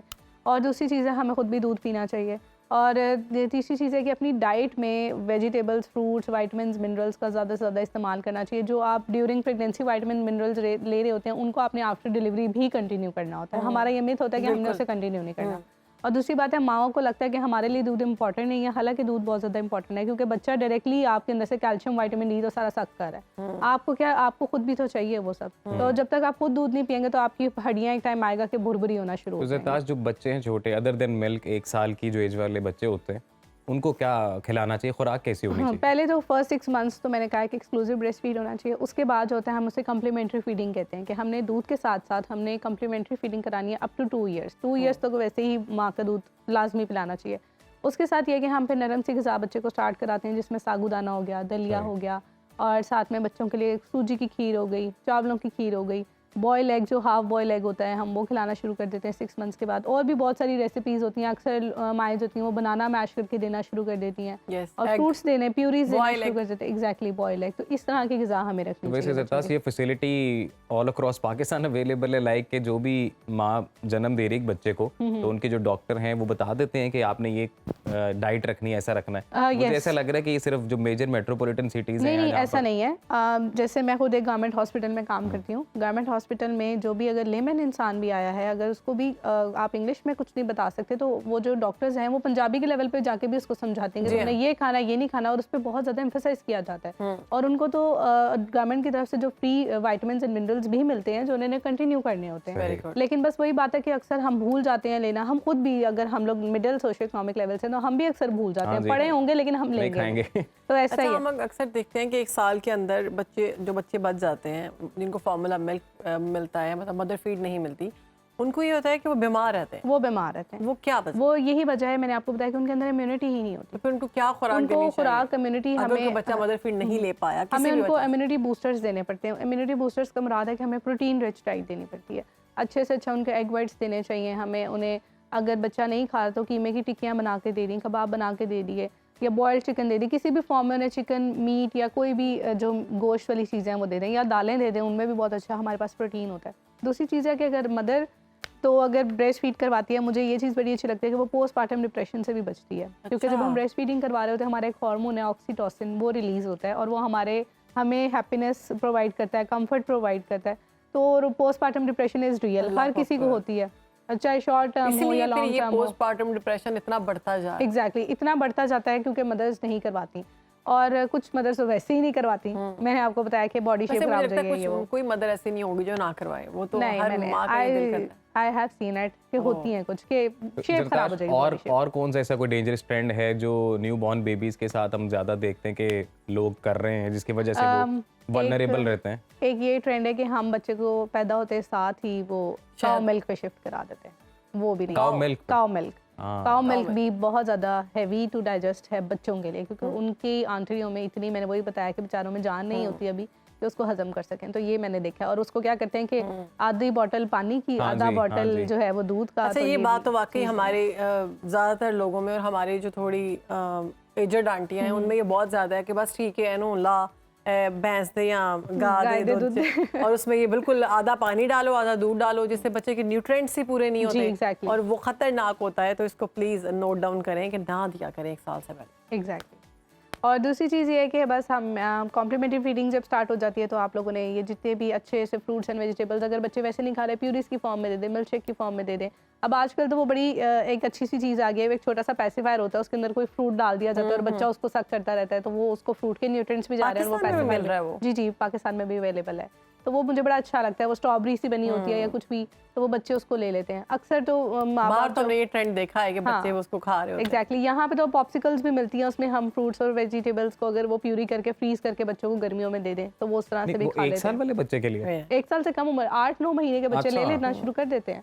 और जो तो वो वो इतने क्रॉलिंग ठंडे फेज से में गला आते हैं। खराब या ऐसा कुछ नहीं नहीं नहीं, होता? जब गर्मियाँ होती हैं, गर्मियों में ऐसा अच्छा, कुछ बच्चों नहीं के है। लिए जो 1 साल के अंदर सबसे खतरनाक मतलब 1 2 3 पॉइंट्स वो बताएं। सबसे खतरनाक है स्वीटनर्स, चीनी, जो हम लोग चीनी का इस्तेमाल कराते हैं, ये बड़ी खतरनाक है। इसी की साल से वजह पहले चीनी 1 नहीं साल से पहले नहीं। नमक का इस्तेमाल बच्चों में 1 साल से पहले नहीं कराना चाहिए, क्योंकि उनकी बेचारों की गुर्दे, किडनियाँ बहुत फ्रेजाइल होती हैं और उसमें नहीं देना चाहिए। अक्सर मैंने ट्रेंड देखा है, माएँ जो हैं उबले हुए अंडे के ऊपर नमक डाल के दे रही हैं बच्चों को। काली मिर्च भी काली मिर्च इज फाइन, वो तो एंटी इन्फ्लेमेटरी है, उसका कोई मसला नहीं है। सोडियम जो नमक है हमारा, वो नमक और चीनी नहीं। नुकसानदेह। बच्चों को दूध के अंदर चीनी डाल डाल के दे रहे हैं कि इसको, ये मीठा नहीं पीता। भाई टेस्ट हमने ही लगाया, उसको क्या पता कि दूध का साल टेस्ट के बाद मीठा दे है। सकते हैं ना? मीठा नहीं साल के पीता बाद ये। दे सकते हैं, और वो भी एक माइन्यूट अमाउंट में। और जैसे क्योंकि शहद डाल सकते हैं, शहद डाल सकते हैं, जितने हमारे नेचुरल स्वीटनर्स हैं वो हम दे सकते हैं। चीनी जो है वो तो आपको पता है हमारी आर्टिफिशियल स्वीटनर में आती हाँ है, जी। ठीक है। ठीक। और इसके अलावा जो तीसरी चीज़ है, हम ये जो जंक फूड है, ये मेरे ख्याल से सारी चीजें तो बड़ों को भी नहीं खानी चाहिए ये जो वो आप सारी 1 साल चीजें के हैं, बड़ों को भी के नहीं खानी जो बड़ों चाहिए, को तो नहीं ये खानी छोटे चाहिए। बच्चों को भी नहीं देनी चाहिए। सारा कुछ पता है हमें, जी, अब बस हम हमें नहीं बाज फिर भी आते, डॉक्टर से लेकिन फिर भी। पूछना होता है कि हमें कहेंगे तो फिर हमें सकून Exactly। मिलेगा। एक छोटी सी ब्रेक के बाद आ जाए। वेलकम बैक जी। अब बात करेंगे मुल्क की सियासत की, तो वक्त हुआ चाहता है फेस टू फेस होने का। ओवर टू यू अदनान साहब एंड अनीक साहब। बहुत शुक्रिया शहरबानो। देखिए अनीक साहब, पाकिस्तान की जो सियासत है ना, ये गोल दायरों में घूमती है। अब 76 साल तकरीबन इस मुल्क को बने हुए हो गए, तो ख्याल ये था कि आइन बन जाएगा, जमहूरियत होगी, इलेक्शन होंगे, आहिस्ता आहिस्ता उसकी खामियां भी दूर होती जाएंगी। लेकिन जैसे इलेक्शन पहले मुतनाज़ा होते थे, अब भी वैसे ही मुतनाज़ा हो रहे हैं। और अब तो एक अजीब व गरीब बात ये हुई है मेरे ख्याल में कि जो मैंने पहले कभी नहीं देखी, हत्ता कि 1985 के, 88 के, 90 के इलेक्शन में भी नहीं देखी, जब बिल्कुल अभी नया नया सफ़र शुरू हुआ था जमहूरियत का, कि कागजात नामजदगी लेके कोई भाग गया या आर ने लेने से इनकार कर दिया। वज़ीर इत्तलात जो वफाकी हैं, मुझे इजाज़त दें कि फिर मैं आपकी याद जी थोड़ा जी सा- मुर्तज़ा मुझे इजाज़त सोलंकी दें। वो भी कह रहे हैं कि हमें तशवीश है इस बात पे कि कागजात छीने जा रहे नहीं, हैं। मैं आपको इजाज़त दूं, मतलब अगर आप इजाज़त दें तो मैं आपको थोड़ा सा यानी पीछे चलें, तो मैं आपसे गुजारिश करूंगा कि जनरल ज़ियाउल हक ने पूरा इलेक्शन ही छीन के भाग गया था, जो 77 में होने थे, फिर वो हाँ। कब हुए? हाँ, वो तो ठीक है, तो ये हमारे यहाँ मेरे इलेक्शन ख्याल है हो ये रहे हैं ज़्यादती और ना करें। कागजात छीन के ले गए। वो इलेक्शन ही पूरा उठा के भाग गया था। और अच्छा। 85 में इलेक्शन हुए थे इस शर्त पे गैर जमाती होंगे, सिर्फ एक जमात को टारगेट करके। हाँ, तो हमें ये जिस वक्त साकिब निसार साहब ने वो एक, आपको याद है सेनेट के इलेक्शन हुए थे और शेर का निशान नून लीग से छीन लिया था, हाँ। उस सेनेट के इलेक्शन, हाँ। उस वक्त लुटियां कौन डाल रहा था? उस वक्त कौन हंस रहा लेकिन था? हम कौन माजी खेल में रहा फंसे था? रहेंगे। नहीं, मैं कह रहा हूं कि जब मुशाहिदुल्लाह खान पार्लियामेंट के फ्लोर पे खड़े होकर कह रहा था कि आप लोग ये जो कर रहे हैं, ये जिन चीजों पे आप लुटियां डाल रहे हैं, एक वक्त यही आप पर आएगा, और जब आप पर आएगा आपके आंसू पोंछने वाला कोई नहीं होगा। और वो वक्त आ गया है। मरहूम ने जब ये कहा, हाँ। तो उस वक्त आप याद करें वो तकब्बुर, जिस तकब्बुर से उसकी इस बात को सुना गया था, तो अब वही रिपीट होता रहेगा। अब जबकि वो आ गया है हाँ, हाँ। इन पर, तो इनका अब यानी काश के हम ये देखते कि वहां पे हमें एक मैच्योरिटी नजर आती। देखें, कोई भी अगर आप एक स्पीड पर जा रहे हैं, आपका एक्सीडेंट हो गया, हाँ, हाँ। तो अब वक्त है कि आप उन वजूह पर जरा गौर करें कि ये नौबत क्यों आ गई है। अच्छा, लेकिन ये कि मेरा और आपका एक यानी ऑब्जर्वर के तौर पर तो एक असूली स्टैंड होना चाहिए ना, और असूली स्टैंड ये है कि भाई फ्री फेयर इलेक्शन हो। अगर कोई पार्टी जो है उसका रियासत मुखालिफ आप समझते हैं कि वो है और उसका टकराव हुआ है, जैसे कि पीटीआई पे इल्ज़ाम है कि 9 मई को उन्होंने रियासत मुखालिफ सरगर्मियाँ की, तो आप उन पे एक जुडिशल कमीशन बिठाते, उनकी तमाम वो जो ये तो आप बात कर रहे हैं और फिर एडमिनिस्ट्रेशन को लीगली बैन कर देते। नहीं, लेकिन आपने लीगली तो बैन नहीं किया। मैं वो बात ही नहीं कर रहा जिसका आप जवाब दे रहे हैं। मैं गुजारिश कर रहा, मेरी गुजारिश ये है कि जो पॉलिटिकल आइडियोलॉजी है जी जी, उसमें टारगेट्स तो उसका तयन होना चाहिए ना। वो टारगेट्स आप देख लीजिए, जब से खान साहब हुकूमत से गए हैं वो तो किसी और पॉलिटिकल जमात को ना हुकूमत में लिफ्ट करा रहे थे ना हुकूमत से बाद में लिफ्ट करा रहे थे। इलेक्शन दोनों के दरमियान अंडरस्टैंडिंग हो गई थी, डेट पे जंतर मंतर आ गए, जंतर मंतर आ गए तो वो फिर भाग गए। ये तो पीटीआई के लोग अब कह रहे हैं ना। मैं आपसे गुजारिश ये कर रहा हूं कि जब तक आप फिर प्रायोरिटी देखें, एक स्पोर्ट्समैन जो है वो छक्के पे छक्का, उसकी पूरी कोशिश ये थ्रू आउट रही है, चूंकि वो किसी पॉलिटिकल पार्टी में नहीं रहा, चूंकि उसने वो सफर तय नहीं किया, चूंकि वो हमेशा बाला ही बाला हवाओं में रहा, पार्टी भी बनाई तो बतौर सरबराह, तो नतीजा ये है कि वो छक्के पे पता होना चाहिए कि मैंने टारगेट किसको करना। अच्छा, इस मसले का हल क्या है? क्या उनको आउट कर देना गेम से हल है? मेरा है नहीं, मैं तो सिर्फ ऑब्जर्वर के तौर पे बात मैं तो एक कमेंटेटर के तौर पर ये गुजारिश कर सकता हूं कि जैसे बाकी पार्टीज ने सीखा है, इनको ठहर के पहले अपने टारगेट्स तो मुतय्यन करें। हर किसी को गाली, हर किसी पे मतलब है इल्जाम, हर किसी के खिलाफ प्रोपेगेंडा, उसका नतीजा फिर ये। लेकिन अब तो ये लग रहा है कि आप पीटीआई को तो अभी निशान भी नहीं मिलने जा रहा, जो बज़ाहिर लग रहा है। और ये कि जो उनके चेयरमैन हैं, उनका जो बानी चेयरमैन है, उनको तो समझे नाअहली हो गए, वो हाई कोर्ट ने भी मुहर लगा दी। लेकिन आपको लगता है कि वहां पे कोई ऐसा आसार है कि तो अब ये है कि इलेक्शन होगा लेकिन एक लीडर के बगैर होगा। अब जो पहले हीरो था आज विलन है, जो पहले विलन था अब वो लाडला है, जो लाडला था वो अब सुतेला है। पहले ये तो जो चक्कर है लाडले सुतेले का, ये मुल्क को कहाँ ले जाए? पहले तो ये देखें, ये तो पहले ये बैठ के सोचें कि अगर क्या ये जुल्फकार अली भुट्टो से बड़े लीडर थे? क्या इनके पास पीपल्स पार्टी से ज्यादा कमिटेड फोर्स थी? तो अगर आप गलत मैदान में जाके इंतखाब करेंगे और लड़ाई शुरू कर देंगे तो वही हाल होगा। पहले अपनी टारगेट्स, जैसे वे आउट क्या है? वे आउट्स इनके लिए तो ये अब खुद बैठ के सोचें। मैं तो गुजारिश आपसे तो बात तीसरी दफा नहीं, एज ए पॉलिटिकल एनालिस्ट आपका तजर्बा है, आप बताइए कि ये वे आउट हो सकता है। मेरे ख्याल में तो वे आउट ये है कि जो बड़ी जमातें हैं वो बैठें और एक किसी मिसाक पे इत्तेफाक व इत्तेहाद करें और फिर रूल ऑफ गेम सेट करने के बाद इलेक्शन हो। अगर इन हालात में इलेक्शन हुए तो उसकी क्रेडिबिलिटी और साख और लेजिटिमेसी पे बहुत शदीद सवालात उठेंगे और मुल्क को वो इस्तेकाम नहीं मिलेगा जो मिलना चाहिए। सही, ये हकीकत कितनी ही अफसोसनाक सही। देखिए, हकीकत अगर मुझे पसंद नहीं है तो मुझे यह लग्जरी हासिल नहीं है कि मैं आंखें बंद कर लूं। I have to still look at the reality as it is. ये जो आप बात कर रहे हैं ये बहुत अच्छा वे आउट है, लेकिन इस वे आउट के लिए ग्राउंड प्रिपेयर करनी होगी ना। वो कौन करेगा? वो करेगा जिसने इसको उजाड़ा है। मतलब आपका इशारा बानी चेयरमैन पीटीआई? हाँ, वो जिसने इसको उजाड़ा है, जिसने लोगों को जाती नाम रखे, जिन्होंने नाम बिगाड़ के पुकारा, जाती तौहीन की, लोगों के घरों में उनके यानी बिस्तरे मर्ग पे पड़े हुए खातून की तजलील की, जाती नाम दे के लोगों के घरों में 4 साल आपके घर के सामने आपको बदतमीजी हो रही हो, लोग गालियां निकाल रहे हैं। आप इस हद तक जब तलखियों को ले जाते हैं तो जब आप उसके इस रवैये पे नजरसानी करने की जरूरत है। आपके कहने का मकसद ये है कि उन्होंने जिस किया जाए पॉलिटिक्स की उसका लाजमी नतीजा यही निकलना था। आज भी अगर ये अपने वो जो रूल्स ऑफ गेम जो उन्होंने अपने बना रखे हैं ना, उसको थोड़ा तब्दील करें। इनके साथ एक हादसा हो चुका है, उस जज्बातियत से बाहर निकलें और रियलिज्म को देखते हुए आप ये देखिए कि अब आपके लिए आगे रास्ता क्या है। जिनको देखें, नामुमकिन सियासत में कभी कुछ नहीं होता। जिनको आपने जख्म दिए हैं उनको आप मरहम भी रख सकते हैं। जिनकी आपने तौहीन की है उनको माफी मांग के आप एहतराम की एक रवायत को वापस भी ला सकते हैं, तभी आपको दूसरों का साथ मिलेगा ना।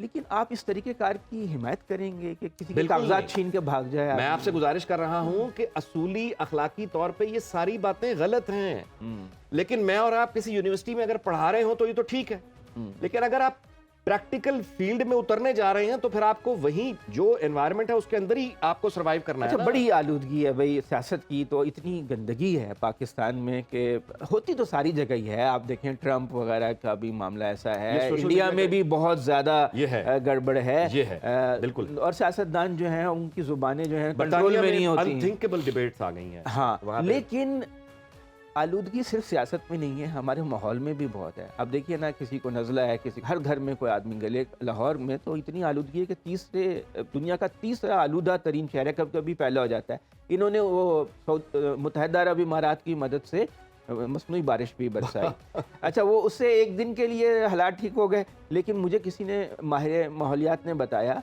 कि मास्को में भी उन्होंने ऐसा किया था, मगर उससे ये हुआ कि पैटर्न ही चेंज हो गए वेदर के, और इर्द गिर्द के देहात में फसलों की काश्त मुतासिर हुई।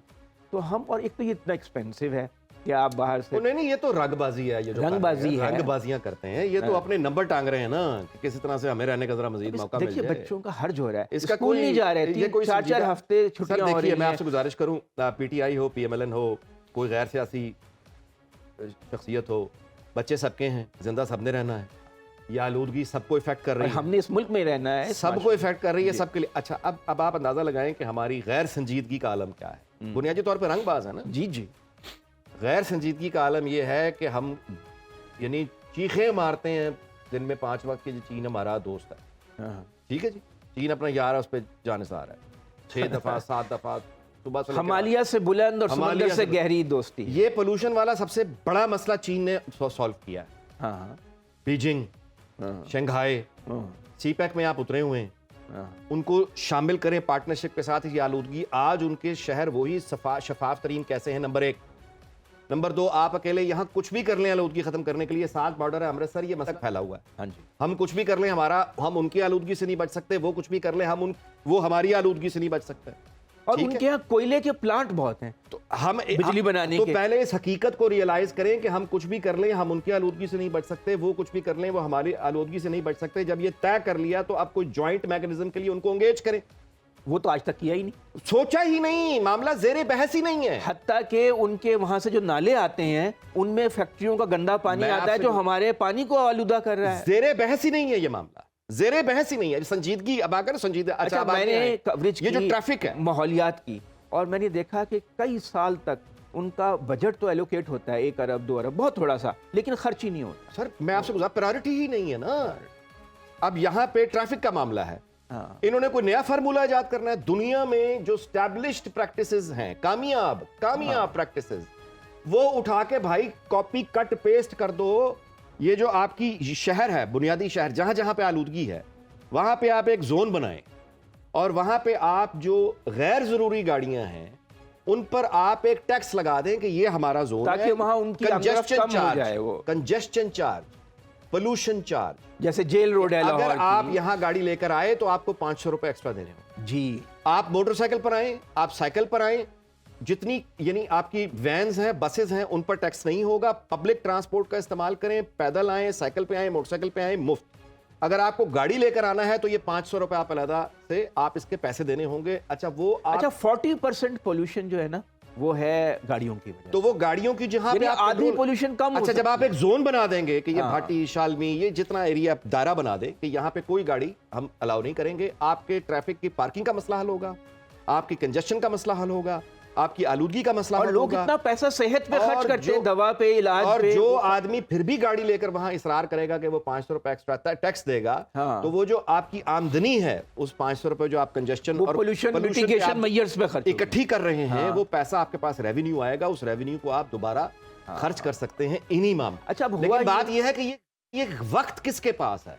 हमें तो करना है तमाशा, एक हंगामा बेखुदी मुझे दिन रात चाहिए। सेंसिटिव क्यों है अपनी जिंदगी से? हम खुदकुशी कर रहे हैं, खुदकुशी की तरफ माइल हैं। इज्तमाई खुदकुशी वहां पे होती है जहां पे फैसला साज लोग, वो पूरा तबका, उनका फ्यूचर उस जमीन से ना जुड़ा। इनका फ्यूचर किससे जुड़ा हुआ है? बाहर। अच्छा, तो जब आपकी अपनी सारी मतलब मामलाती बाहर आपने जाना है, आखिरकार यहाँ पे सजा भुगत के आपने ये सोचना है कि यार मैं जीऊं, मरूं, कुछ करूं, इतने साल मेरे रह गए, मैं पैसा कमाऊं और दुबई चला जाऊं, इसके बाद मैंने कनाडा भागना है। तो आपका रवैया भी वही होगा जो हमारे कितने पुलिस ऑफिसर इस वक्त कनाडा में सेटल हैं। जी LDA भरा पड़ा है। ये तो आप यहाँ से बाकायदा माल बनाते हैं और वहाँ पे व्हाट्सएप ग्रुप्स हैं, सरकारी अफसरान के व्हाट्सएप ग्रुप हैं, कनाडा ग्रुप, जिनके बीवी बच्चे सारे वहां हैं और वो यहाँ सर्व कर रहे हैं। अच्छा, ये वो एक क्लास तबका ही अलग पैदा हो चुका कनाडा है। यूरोप ऐसे जाते हैं जैसे लाहौर से आप अंदरून शहर से शादरा चले जाएं, हम तो कराची नहीं जा पाते, ये इतनी आसानी से ये कनाडा दुबई जाते हैं कि बीवी बच्चे शॉपिंग करते हैं और पता नहीं इनके पास ये हाजा मिन फजले रब्बी क्या ये भी जनरल ज़ियाउल हक की देन है, हाजा मिन फजल। हाजा मिन। सो मैं आपसे दोबारा से वाइंड अप करते हैं बात को। पोल्यूशन कंट्रोल करने वाली चीज़ है, दुनिया में लोगों ने की है। चीन का हमसे बड़ा मसला था, चीनियों को से हमें मदद लेनी चाहिए। इंडिया को इन्वॉल्व किए बगैर कोई हम देर पास सोल्यूशन नहीं कर सकते, उनके साथ जॉइंट मैकेनिज्म। और तीसरी चीज़ यह है कि ट्रांसपोर्ट के ऊपर शहर जहाँ जहाँ भी ज़्यादा आपको पोल्यूशन के वहाँ पे आप एक जोन्स बनाएं और गाड़ियों के लिए, प्राइवेट गाड़ियों के लिए एक्स्ट्रा टैक्स बनाएं, साइकिल मोटरसाइकिल को रिवाज दें ये, और उनको रियायतें दें रास्तों के ऊपर, जिससे ये पोल्यूशन कम होने के ये है प्रैक्टिकल। अच्छा, बाकी एक रही बात कि और आज है। जो वॉक करते हैं, तस्वीरें बनेंगी, फुटेज आएगी, आज जो कॉन्फ्रेंस करते हैं, आज जो ये चिकन पैटीज इसके साथ ये कपड़ा कैसा लग रहा है, ये सब ये रंगबाजियां हैं। हाँ, लेकिन फंड डालें, खा लें। और ये देखिए कि जो पोल्यूशन है उसमें लाहौर में पहले सनती इलाके बने, जैसे टाउनशिप का है, कोट लखपत का है, और कुछ हमारे जो नॉर्दर्न लाहौर में फैक्ट्रियां हैं, वो पहले शहर से बाहर थी, मगर शहर अनप्लैंड इतना फैल गया कि वो शहर के अंदर आ गई। अब उनको डिसलोकेट करने पे, रीलोकेट करने पे अरबों रुपए खर्च आएगा। अच्छा, अब ये कि आप वो धुआं छोड़ती हैं, वहाँ पर ऐसे आले लगाए जा सकते हैं कि धुआं जो है उनका वो कम निकले, लेकिन वो पैसे बचाने के लिए फैक्ट्रियाँ वो आले नहीं लगाती। सर इस वक्त माहौलियात के अफसर जाते हैं, रिश्वत लेके वापस आ जाते हैं। मैं आपसे गुजारिश करूं कि इस वक्त सबसे बूमिंग जो यूथ है इंग्लैंड की, हाँ, वहां पे जो सबसे ज्यादा कोर्सेज वो लोग कर रहे हैं, वो क्या कर रहे हैं? एनवायरनमेंट। हाँ, 6 महीने का डिप्लोमा होता है, वो आप कर लीजिए। आपको इंस्पेक्शन मिलना शुरू हो जाती है कि जितनी बिल्डिंग्स नहीं बन रही हैं, आप जाकर उनको सर्टिफिकेट जारी करें कि क्या इसमें एनवायरनमेंट फ्रेंडली है या नहीं। जैसे आप फायर सेफ्टी के देखते हैं ना कि ये अच्छा, सेफ यहाँ है। पर आपको मैं सिर्फ गुजारिश कर रहा हूं कि वो नौजवान, इतना जॉब है उनके पास, यानी उनको यूरोप भर से ऑर्डर आ रहे हैं, उनके पास वक्त ही नहीं है, पैसा कमा रहे हैं, दिन रात पैसा। 6 महीने का डिप्लोमा है यार। आपने जाके इंस्पेक्ट करना है कि ये बिल्डिंग जो है एनवायरनमेंट फ्रेंडली है या नहीं। आपने जाकर उसको देखा, वो आपको एक दिन का आपको समझे। यहाँ अगर ये इंस्पेक्शन हो गया ना, कोई बिल्डिंग सलामत नहीं रहेगी। मैं आपसे गुजारिश करूं, इस तरह से इकोनॉमीज बढ़ती हैं। मैं ये कह रहा हूं कि जब आप ये एनवायरनमेंट की तरफ आएंगे, आप यूथ को बिजी करेंगे। सुबह वो बेल्जियम जा रहा है इंस्पेक्शन के लिए, शाम को वापस आ रहा है, वो हॉलैंड गया वापस आ गया, ये उधर जा रहा। अच्छा, वो हर उसके लिए अब जो एक रियल स्टेट पूरा जो कमर्शियल प्लाजा बना रहा है, घर बना रहा है, बड़ी बिल्डिंग बना रहा है, वो 10 फीसें पहले देता है कि एनवायरनमेंट की और दे देगा। लेकिन यहाँ तो फीस अफसरों की जेब में लेकिन जाती है। यहाँ ना एनवायरनमेंट को कि अगर आप वो 6 महीने के डिप्लोमा यहाँ क्यों नहीं करा सकते, लाजमी क्यों नहीं कर सकते? सर यहाँ एनओसी है, लेकिन वो जो लोग हैं जो एनओसी देते हैं 20-20 साल से उसी पोस्ट पे कायम हैं और वो करोड़ों रुपए महीना कमाते हैं। एनओसी देना, लाख रुपए 2 लाख रुपए लेते हैं, एनओसी दे देते हैं, वरना साल देते आप नहीं है। यही देखिए ना, करप्शन हर चीज को घुन की तरह खा चुकी है इस मुल्क में। ये सही बात है, ये सही मैं एनवायरनमेंट की कवरेज करता रहा हूँ, वहाँ के अमले से वाकिफ हूँ। वो जो आदमी जिस पोस्ट पे बैठा है वो उस पोस्ट से हिलने के लिए तैयार नहीं है। उसके बड़े बड़े सपोर्टर हैं, पैट्रोनाइज करने वाले लोग हैं और वो करोड़ों रुपए की दिहाड़ियां लगा रहे हैं। सर लाहौर में 80 लाख रेडी लगती है जी, 80 लाख रेडी वाला जो है लाहौर में 80 लाख, हाँ, 200 रुपए एक रेडी उन्होंने एवरेज रिश्वत देता है। रिश्वत देता है। 200 रुपए एक रेडी वाला एक दिन का। मैंने खुद 80 देखा है, लाख से सरकारी ज़्यादा- अफसर आते हैं, उनको 80 थैले लाख से फलों ज़्यादा- के वो देते हैं। अब 80 लाख रेडी, 200 रुपए पर रेडी की रिश्वत डेली की, अब आप कैलकुलेट करते चले जाएं और फिर बहुत अफसोसनाक सूरत मौज में, हाल है। मौज में। लेकिन ये नोए ऐसे हैं जो तस्करा करना ज़रूरी है, गो के रेपिटेशन होती है, मगर ये कि मसाइल जब तक हल ना हो हमें आवाम के साथ मुकालमा तो करना चाहिए और इन इश्यूज़ को रेस करना चाहिए। आज का वक्त ख़त्म हो रहा है, कल फिर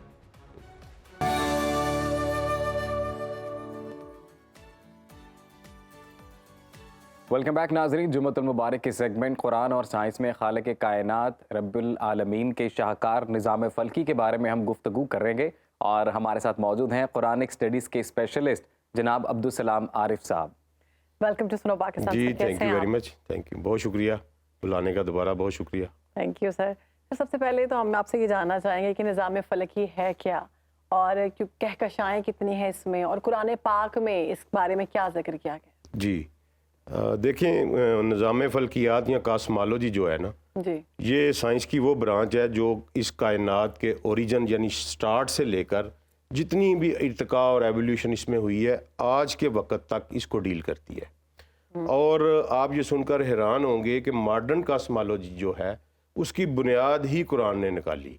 वो इस तरह कि सबसे पहले जो कॉस्मोलॉजी का बानी है वो टालमी था, जो अलेक्जेंड्रिया का रहने वाला था, और ईसा अलैहिस्सलाम से 150 साल पहले वो पैदा हुआ। उसने एक थ्योरी दी, जियोसेंट्रिक थ्योरी उसको कहते हैं, कि ज़मीन साकन है और इसके इर्द गिर्द पूरी कायनात घूम रही है। बिल्कुल। ये थ्योरी सदियों तक चलती रही, किसी को हिम्मत नहीं हुई कि इसको छेड़े। कोपरनिकस ने जो है वो आके 15वीं सदी ईस्वी में कहा कि नहीं, ये उल्ट बात है। अच्छा। कि सूरज साकिन है और पूरी कायनात उसके गिर्द घूम रही है। लेकिन इसके बीच में कुरान आया 7वीं सदी ईस्वी में। कुरान एक नई बात कर रहा था। अच्छा। वो कह रहा था ना सूरज साकिन है ना जमीन साकिन है, सारे ही घूम रहे हैं अपने मदार के इर्द गिर्द। और ये मदार का लफ्ज़ कुरान ने उस वक्त यूज़ किया जब पूरी दुनिया को पता ही नहीं था कि मदार क्या होता है। बिल्कुल। और ये एक जगह नहीं, कुरान ने इसको इतनी दफ़ा दोहराया, सूरह राद में, सूरह इब्राहीम में, सूरह यासीन में, सूरह अंबिया में, सूरह जुमर में, बार बार ये कहा तमाम के तमाम जो हैं वो चल रहे हैं एक मुकर्रा वक़्त तक, तमाम के तमाम अपने मदार में घूम रहे हैं एक मुकर्रा वक़्त तक। वाह वाह। तो ये बात जब कुरान ने की तो उस वक़्त मुस्लिम साइंटिस्ट ने इस पे ध्यान दिया और वो कॉस्मोलॉजी साइंसेस में आगे निकल गए। लेकिन फिर क्या हुआ, वो पीछे रह गए। और फिर गैलीलियो ने ये बात आके 17वीं सदी में ये बात की कि जनाब ये बिल्कुल ठीक है, ये तमाम के तमाम जो हैं ये घूम रहे हैं। और फिर उसके बाद लेटेस्ट इन्वेंशन हबल लॉ जिसको हम कहते हैं, हबल की जो टेलीस्कोप जब ऊपर भेजी गई तो उन्होंने एक नई चीज़ दरियाफ्त की कि ये यूनिवर्स जो है ये एक्सपेंड कर रही है। और आप ये सुनकर हैरान होंगे कि सूरह ज़ारियात में अल्लाह ताला ने वाज़े तौर पर यह कहा कि मैंने इस कायनात को अपने ज़ोरे बाजू से बनाया है और हम इसको वुसअत देते चले आ रहे हैं। सुभान अल्लाह। हम इसको वसी करते, यानी एक्सपेंडिंग यूनिवर्स का कंसेप्ट जो लेटेस्ट है ये भी कुरान में मौजूद था। और कोई नई चीज़ हमारे लिए कोई ये नई चीज़ नहीं। अगर मुसलमान कुरान पढ़ रहे होते तो वो खुद ये दरियाफ्त कर लेते कि इस एक्सपेंडिंग यूनिवर्स, आज कहते हैं जी ये वो लेबल लगाते हैं कि expanding universe of the Einstein, कितना बड़ा झूठ है, मेरे रब की कायनात है उसका। और आप हैरान होंगे कि ये इतनी बड़ी कायनात है, एक हैरत कदा है आपका ये सवाल कि कितनी के अभी तक 2023 तक 200 ट्रिलियन गैलेक्सीज या कहकशाएं जो हैं ये ऑब्जर्व हो चुकी हैं। Oh my God. 200 ट्रिलियन। और एक एक गैलेक्सी में 80-80 बिलियन स्टार्स हैं। अल्लाह। और हम जिस गैलेक्सी में रह रहे हैं इसका नाम इन्होंने मिल्की वे रखा हुआ है जी। मिल्की वे। और ज़मीन जो हमारी है ये मिल्की वे के एक साइड कॉर्नर के ऊपर मौजूद है। अच्छा। अब अगर हम यहाँ से सफ़र शुरू करें लाइट स्पीड ऑफ लाइट के साथ, जो कि 1,86,000 किलोमीटर माइल पर सेकंड, एक सेकंड में 1,86,000 किलोमीटर हम सफ़र करें और 1,00,000 साल तक चलते रहे तो हम सिर्फ अपनी मिल्की वे के एक किनारे तक पहुंचेंगे। एक कहकशां के। इसलिए यानी हम जितने मर्जी कोशिश कर ले फास्टेस्ट होने की, लेकिन हम पूरी कायनात में। इसलिए अल्लाह ने कहा कुरान में कि अल्लाह को सिर्फ अहले इल्म जानते हैं। क्या बात है। आप जब इस हैरत कदे में गुम होते हैं तो आपको पता चलता है कि अल्लाह अकबर क्या है। अल्लाह। तो ये एक कायनात है। वैसे अब्दुल सलाम साहब, क्या ये भी मुमकिन है कि ट्रिलियन ऑफ गैलेक्सीज हैं, यूनिवर्सेस हैं, कहकशाएं हैं, तो एक मिल्की वे में तो सियारा ज़मीन है जिसमें लाइफ एग्जिस्ट करती है, तो इसी तरह का ज़मीन जैसा सियारा कहीं और भी एग्जिस्ट करता हो, वहाँ भी लाइफ पॉसिबल है? बिल्कुल ऐसी है सर। एक सूरह तलाक की आखिरी आयत है कि अल्लाह है जिसने 7 आसमान बनाए और 7 ज़मीनें बनाई। 7 ज़मीनें बनाई और उनके ऊपर मेरा हुक्म उतरता है। और मैं तुम्हें ये इसलिए बता रहा हूं कि तुम जान लो कि मैं बहुत ताकतवर हूं। वाह वाह। अब मैं यही बात करने लगा था कि ये जो एक कायनात है ना जी, जिसका नाम वेस्टर्न साइंटिस्ट ने कॉस्मस रखा है, कुरान इसको दुनिया कहता है। सूरह यासीन में, सूरह मुल्क में अल्लाह ताला ने कहा कि मैंने आसमान दुनिया को सितारों से सजाया है। फिर ये कहा कि ये दुनिया की ज़िंदगी खेल तमाशा है, ये दुनिया की ज़िंदगी तो कुछ भी नहीं सिवाय नुकसान के एक सौदे के। तो ये एक कायनात जो है ना जी, ये दुनिया है, ये एक कायनात है जिसका मैं आपको बता रहा हूँ, उसमें इतने ट्रिलियंस गैलेक्सी हैं और ये वो, ये एक कायनात ये है। एक कायनात है। और सैयदना अब्दुल्ला बिन अब्बास ने इसी सूरह आयत तलाक की आखिरी आयत की तशरीह करते हुए फरमाया कि हर कायनात में अल्लाह ने 7 कायनातें बनाई हैं, 7 समा बनाए हैं, और उसमें ज़मीन है और उसके ऊपर ज़िंदगी है, और वहाँ उसी तरह पैगंबर उतारे जाते हैं जिस तरह हमारे मोहम्मद उतारे गए, जिस तरह हमारे ऊपर ईसा उतारे गए। तो मीनिंग देयर भाई कि ज़िंदगी जो है ये पता नहीं कहाँ कहाँ मौजूद है, और मेरे रब की जो तख्लीक है वो किस किस शक्ल में है। लेकिन अब ये क्वेश्चन ये पैदा होता है कि क्या वो हमारे लिए तो पहुंच नहीं सकते, हम उसके ऊपर पहुंच सकते हैं कि नहीं पहुंच सकते। अब साइंस देखिए, पूरी दुनिया में सबसे महंगी रिसर्च इस वक्त स्पेस टेक्नोलॉजीज के ऊपर हो रही है। हाँ जी, ठीक है, पता नहीं कितने बिलियन ट्रिलियन डॉलर्स इन्होंने ये लगा रहे हैं स्पेस वॉर चल रही है पूरी। हाँ, ऊपर जाने के लिए। और आप देखें, इंसान के ऊपर जब भी मुसीबत आती है वो ऊपर देखता है जी, खुश होता है तो ऊपर देखता है। क्यों? कि वो उसके अंदर एक इनबिल्ट है कि मैं यहाँ का नहीं हूँ, हाँ, मैं यहाँ एलियन, हम कहते हैं एलियन हम हैं इधर, हमारी मंजिल कोई और है, हम कहीं और किसी और दुनिया और से आए हम हुए हैं। जिसको आसमान समझते हैं वो आसमान नहीं है, ठीक है ना जी, वो हमारी मंजिल कहीं और है, हमारी दुनिया भी कोई या जिंदगी कहीं बाकी हमने और कहीं है। और गुजारनी है, इसलिए हम बार बार ऊपर जाने की कोशिश करते हैं, बार बार ऊपर जाने की कोशिश करते हैं।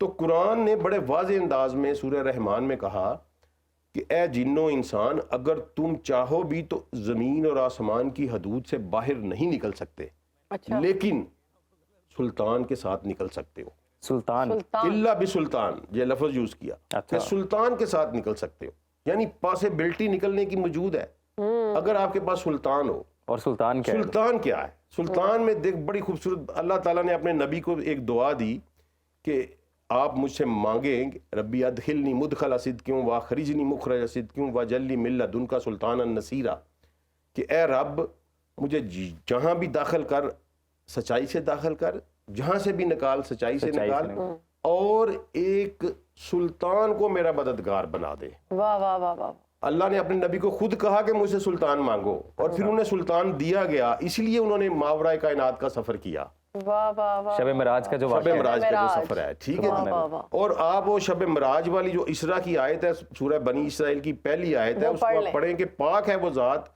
जिसने सफर किया रात का, एक रात में अपने बंदे के साथ मस्जिदुल हराम से मस्जिदुल अक्सा तक, जिसके माहौल में मैंने बरकत रखी है, वाह। ताकि मैं उसे दिखाऊं अपनी कुछ निशानियां।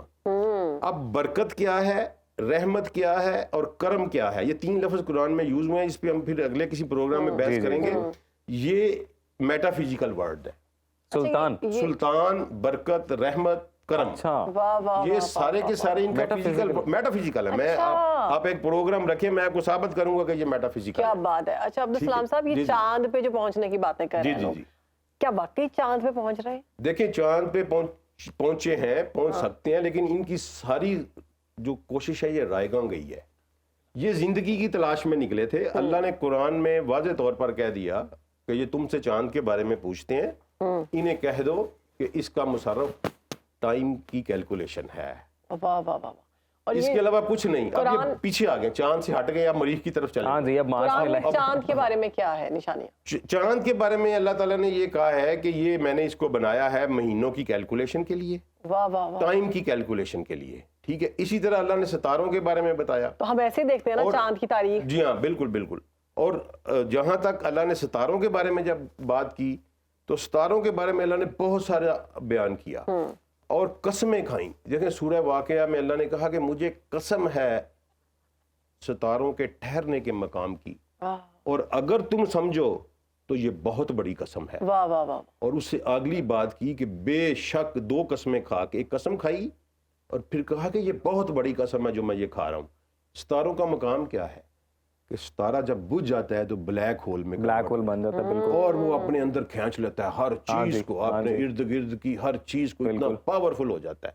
अल्लाह ने कहा मुझे उस ब्लैक होल की कसम, और अगर तुम समझो तो ये बहुत बड़ी कसम है। और बेशक कुरान एक करीम किताब है, वाह, एक कर्म वाली किताब है। अब कर्म को हम बयान करेंगे कि ये एक मेटाफिजिकल वर्ड है, मैं तो कहता हूँ अब्दुल सलाम साहब, अगर आज कम वक्त में सिर्फ सुल्तान को अगर आप बयान करें, क्योंकि वो हमारे टॉपिक से थोड़ा रिलेटेड है और बड़ी क्यूरियोसिटी मुझे हो रही है। सर सुल्तान देखिए, अब सुल्तान के लिए जरूरी है कि आपके पास सुल्तान और फिर रस्ते भी हों।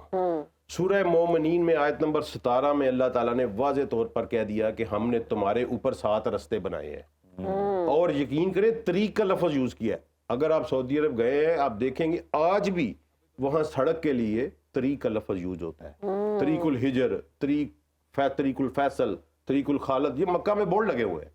और कुरान में एग्जैक्ट सूरह मोमिनीन की आयत नंबर 17 में तरीक का लफ्ज़ यूज किया कि मैंने तुम्हारे ऊपर 7 रास्ते बनाए हैं। फिर अल्लाह ताला ने सूरह लुकमान की आयत नंबर 20 में कसम खाई है कि मुझे कसम है उस आसमान की जिसमें रास्ते हैं। वाह वाह। और मौला अली अलैहिस्सलाम ने कहा कि मुझे जमीन से ज्यादा आसमान के रास्तों का इल्म है। वाह वाह वाह वाह, क्या ठीक है। अब इसका मतलब है ये रास्ते हैं, इनको हमने दरियाफ्त करना है। वाह वाह। मैं यही बात कर रहा हूँ। अब्दुल सलाम साहब, ये जो मौला अली अलैहिस्सलाम का फरमान था कि मुझे जमीन से ज्यादा आसमान के रास्तों का इल्म है, ये उस वक्त और या उसके बाद तक लोगों ने इसको सिर्फ ऐसे लिया कि नॉलेज बहुत ज्यादा है, लेकिन अब जब रिसर्च सामने आ रही है, आप जैसे लोग सामने आ रहे हैं, तो ये बातें अब क्लियर हो रही हैं, दिमाग रोशन हो रहा है कि रास्ते हैं। देखना, सैयदना अब्दुल्ला बिन अब्बास से लोगों ने कहा कि सूरह तलाक की आयत को और खोलें के साथ आसमान, उन्होंने कहा तुम काफिर हो जाओगे। ठीक है ना, उन्होंने कहा काफिर, उन्होंने कहा तुम क्या कहोगे कि मैं नहीं मानता। इतनी अजीब और गरीब चीजें हैं। तो फिर उनसे पूछा गया कि ए इब्ने अब्बास, अल्लाह के रसूल ने तुम्हें दुआ दी कि तुम्हें तवीले कुरान अता की, हम तुमसे पूछ लेते हैं, जब तुम मर जाओगे फिर कौन किससे पूछेगा? तो उन्होंने कहा कि कुरान हर जमाने के ऊपर अपनी तफसीर करेगा। सुभान अल्लाह। ये किताब कभी पुरानी नहीं होगी।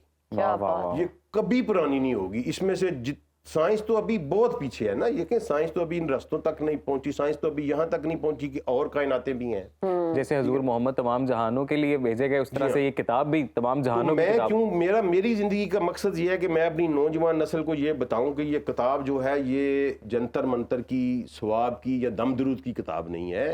It is a utility book, manual of universe है। आप इसको इस्तेमाल करें। देखें, अगर हमारे कोई साइंटिस्ट इस पे काम करें, वो सुल्तान को दरियाफ्त करें, वो जो ये रास्ते हैं जो अल्लाह ताला ने कहा है, अब कसम खाई अल्लाह ने कि मुझे कसम है आसमान की जिसमें रास्ते हैं।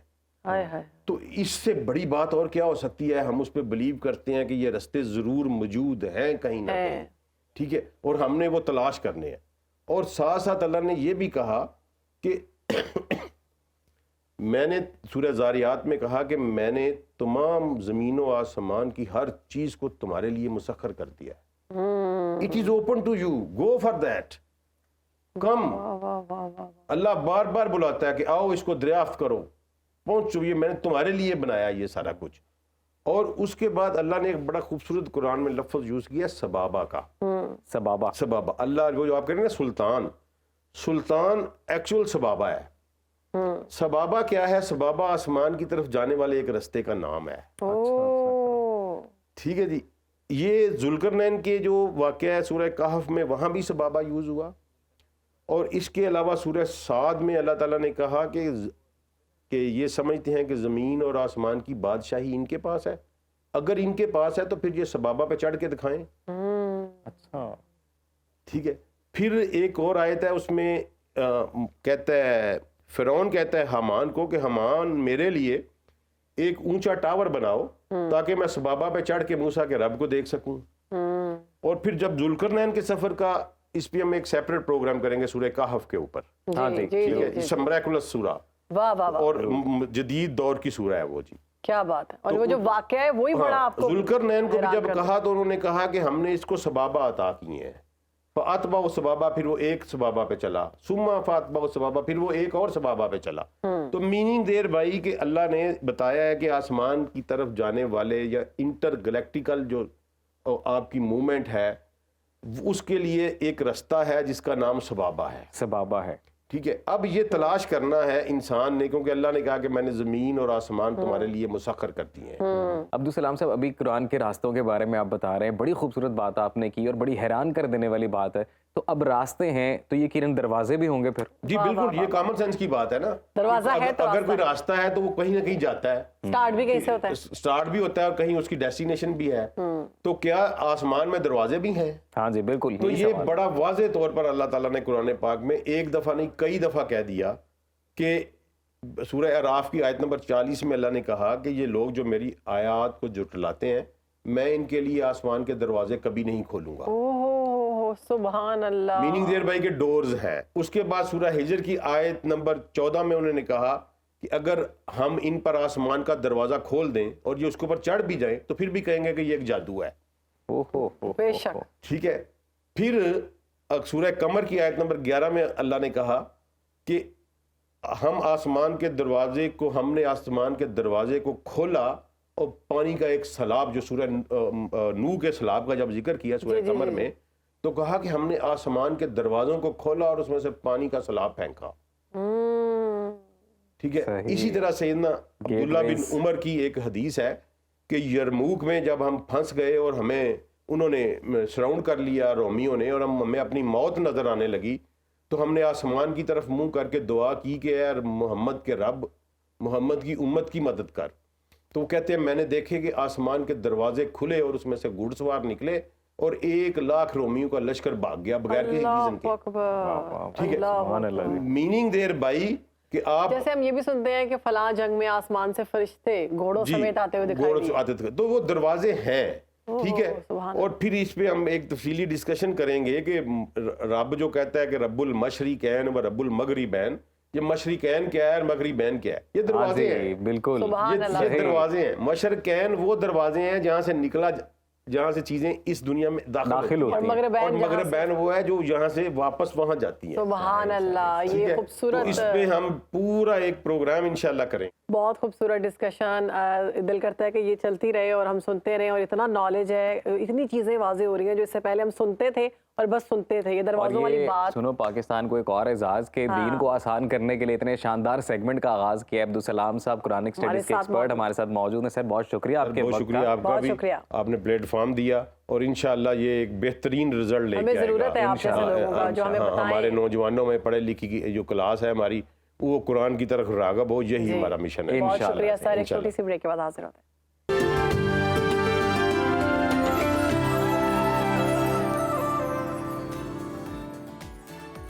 अब सुनो हमारी जान है पाकिस्तान, और ये हमारा फेवरेट सेगमेंट है। हाँ, और हम बात करेंगे पाकिस्तान की खूबसूरती की।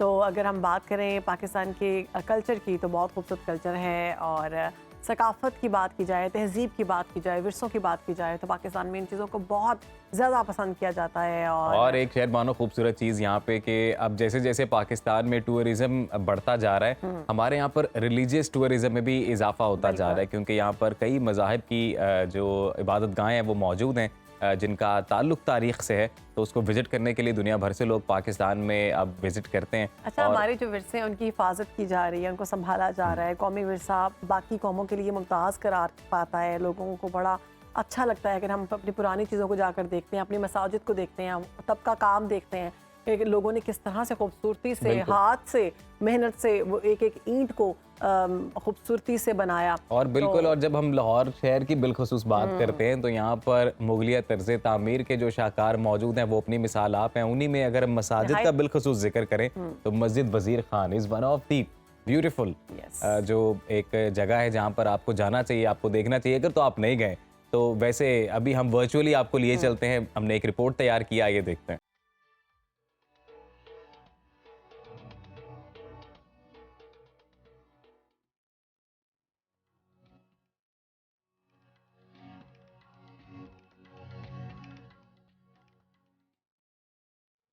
मस्जिद वजीर खान लाहौर शहर की अजमत रफ्ता की एक अजीम निशानी है। ये तारीखी मस्जिद जो दिल्ली दरवाजे के अंदर वाक़े है, अपने नफीस तरीन नकाशी के काम की वजह से मुगलिया अहद की खूबसूरत तरीन मस्जिद है। इसे शाहजहां के अहद में लाहौर के गवर्नर शेख इल्मुद्दीन अंसारी ने तामीर करवाया, जो नवाब वजीर खान के नाम से मशहूर थे। मस्जिद के सदर दरवाजे से दाखिल हों तो एक तवील ड्योढ़ी नुमा रास्ता है, जिसके चारों तरफ बुलंद मेहराबी दरवाजे और दरमियान में एक बुलंद गुम्बद मौजूद है जिसमें जंजीर से एक खूबसूरत फानूस लटका हुआ है।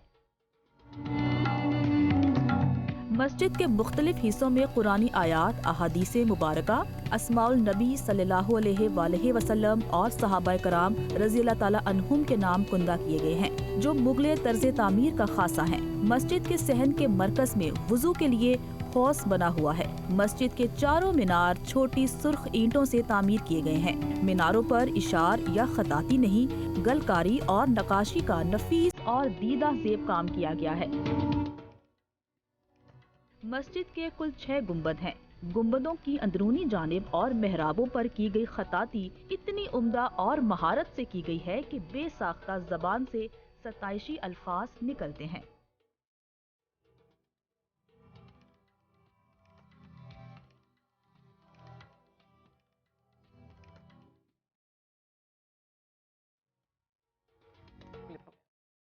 तो जी ये है मस्जिद वज़ीर खान, और जो ख़वातीन हज़रात यहाँ पर अभी तक नहीं गए हैं, अपना नेक्स्ट टूर प्लान करें, मस्जिद वज़ीर खान को देखें। और लाहौर के दरवाज़ों के अंदर जो भी वर्ल्ड सिटी के अंदर इमारतें इस वक्त मौजूद हैं वो देखने के काबिल हैं, ज़रूर जाएं। बड़ी बड़ी शानदार हवेलियाँ आपको मिलेंगी, माजी की बड़ी बड़ी कमाल कहानियाँ आपको वहाँ पर मिलेंगी। तो go and must visit world city Lahore. और जब आप वहाँ जाते हैं तो आपको वहाँ की जितनी भी चीज़ें हैं वो देखने के बाद आपको ऐसा लगता है कि आप उस दौर में आ चुके हैं, और आप इमेजिन करते हैं कि अगर यहाँ पर ये लोग ये काम करते थे, यहाँ पर बादशाह बैठे होंगे, यहाँ पर मसाजिद हैं, तो लोग इस वक्त यहाँ से नमाज पढ़ते होंगे, और इतनी मेहनत से लोग बनाते थे हाथ से। तो ये खूबसूरती है, ये पाकिस्तान और बाकी ये खूबसूरती है। शहरबानो भी जब पैकेज में भी हम बात कर रहे थे कि ये डिटेल्स देखने लायक हैं, गौर करने के लायक हैं कि जिस तो डिटेल पैकेज से हाथ से जो काम हुआ है Yes. वहाँ पर। अच्छा, जो पैकेज में एक चीज़ दिखाई जाती है वो तो एक ओवरऑल दिखाई जाती है। अगर आप खुद से जाकर देखते हैं तो एक एक चीज़ का आपको अंदाजा होता है कि कितनी खूबसूरती से बनाई गई है। तो ऐसा है हमारा पाकिस्तान। बिल्कुल जी, ऐसा है मुलाकात हमारा होगी। पाकिस्तान। हमारा मकसद भी यही है कि अपने शो के प्लेटफॉर्म से, इसके तवस्सुत से, और बिलखसूस इस सेगमेंट के तवस्सुत से हम जो पाकिस्तान की शान है, पाकिस्तान का जो बेहतरीन असासा है, वो अपने व्यूअर्स के लिए लेकर आएँ, और हम ढूंढ ढूंढ कर लेके आते हैं। और ये हम अपनी रिवायत जो है इंशाल्लाह कायम व दायम रखेंगे अपने आने वाले एपिसोड्स के लिए भी इंशाल्लाह। तब तक के लिए रखिए अपना ख्याल। इंशाल्लाह नेक्स्ट शो में आपसे मुलाकात होगी, और एक अच्छा सा वीकेंड आपको गुजारें। अल्लाह हाफ़िज़। अल्लाह हाफ़िज़।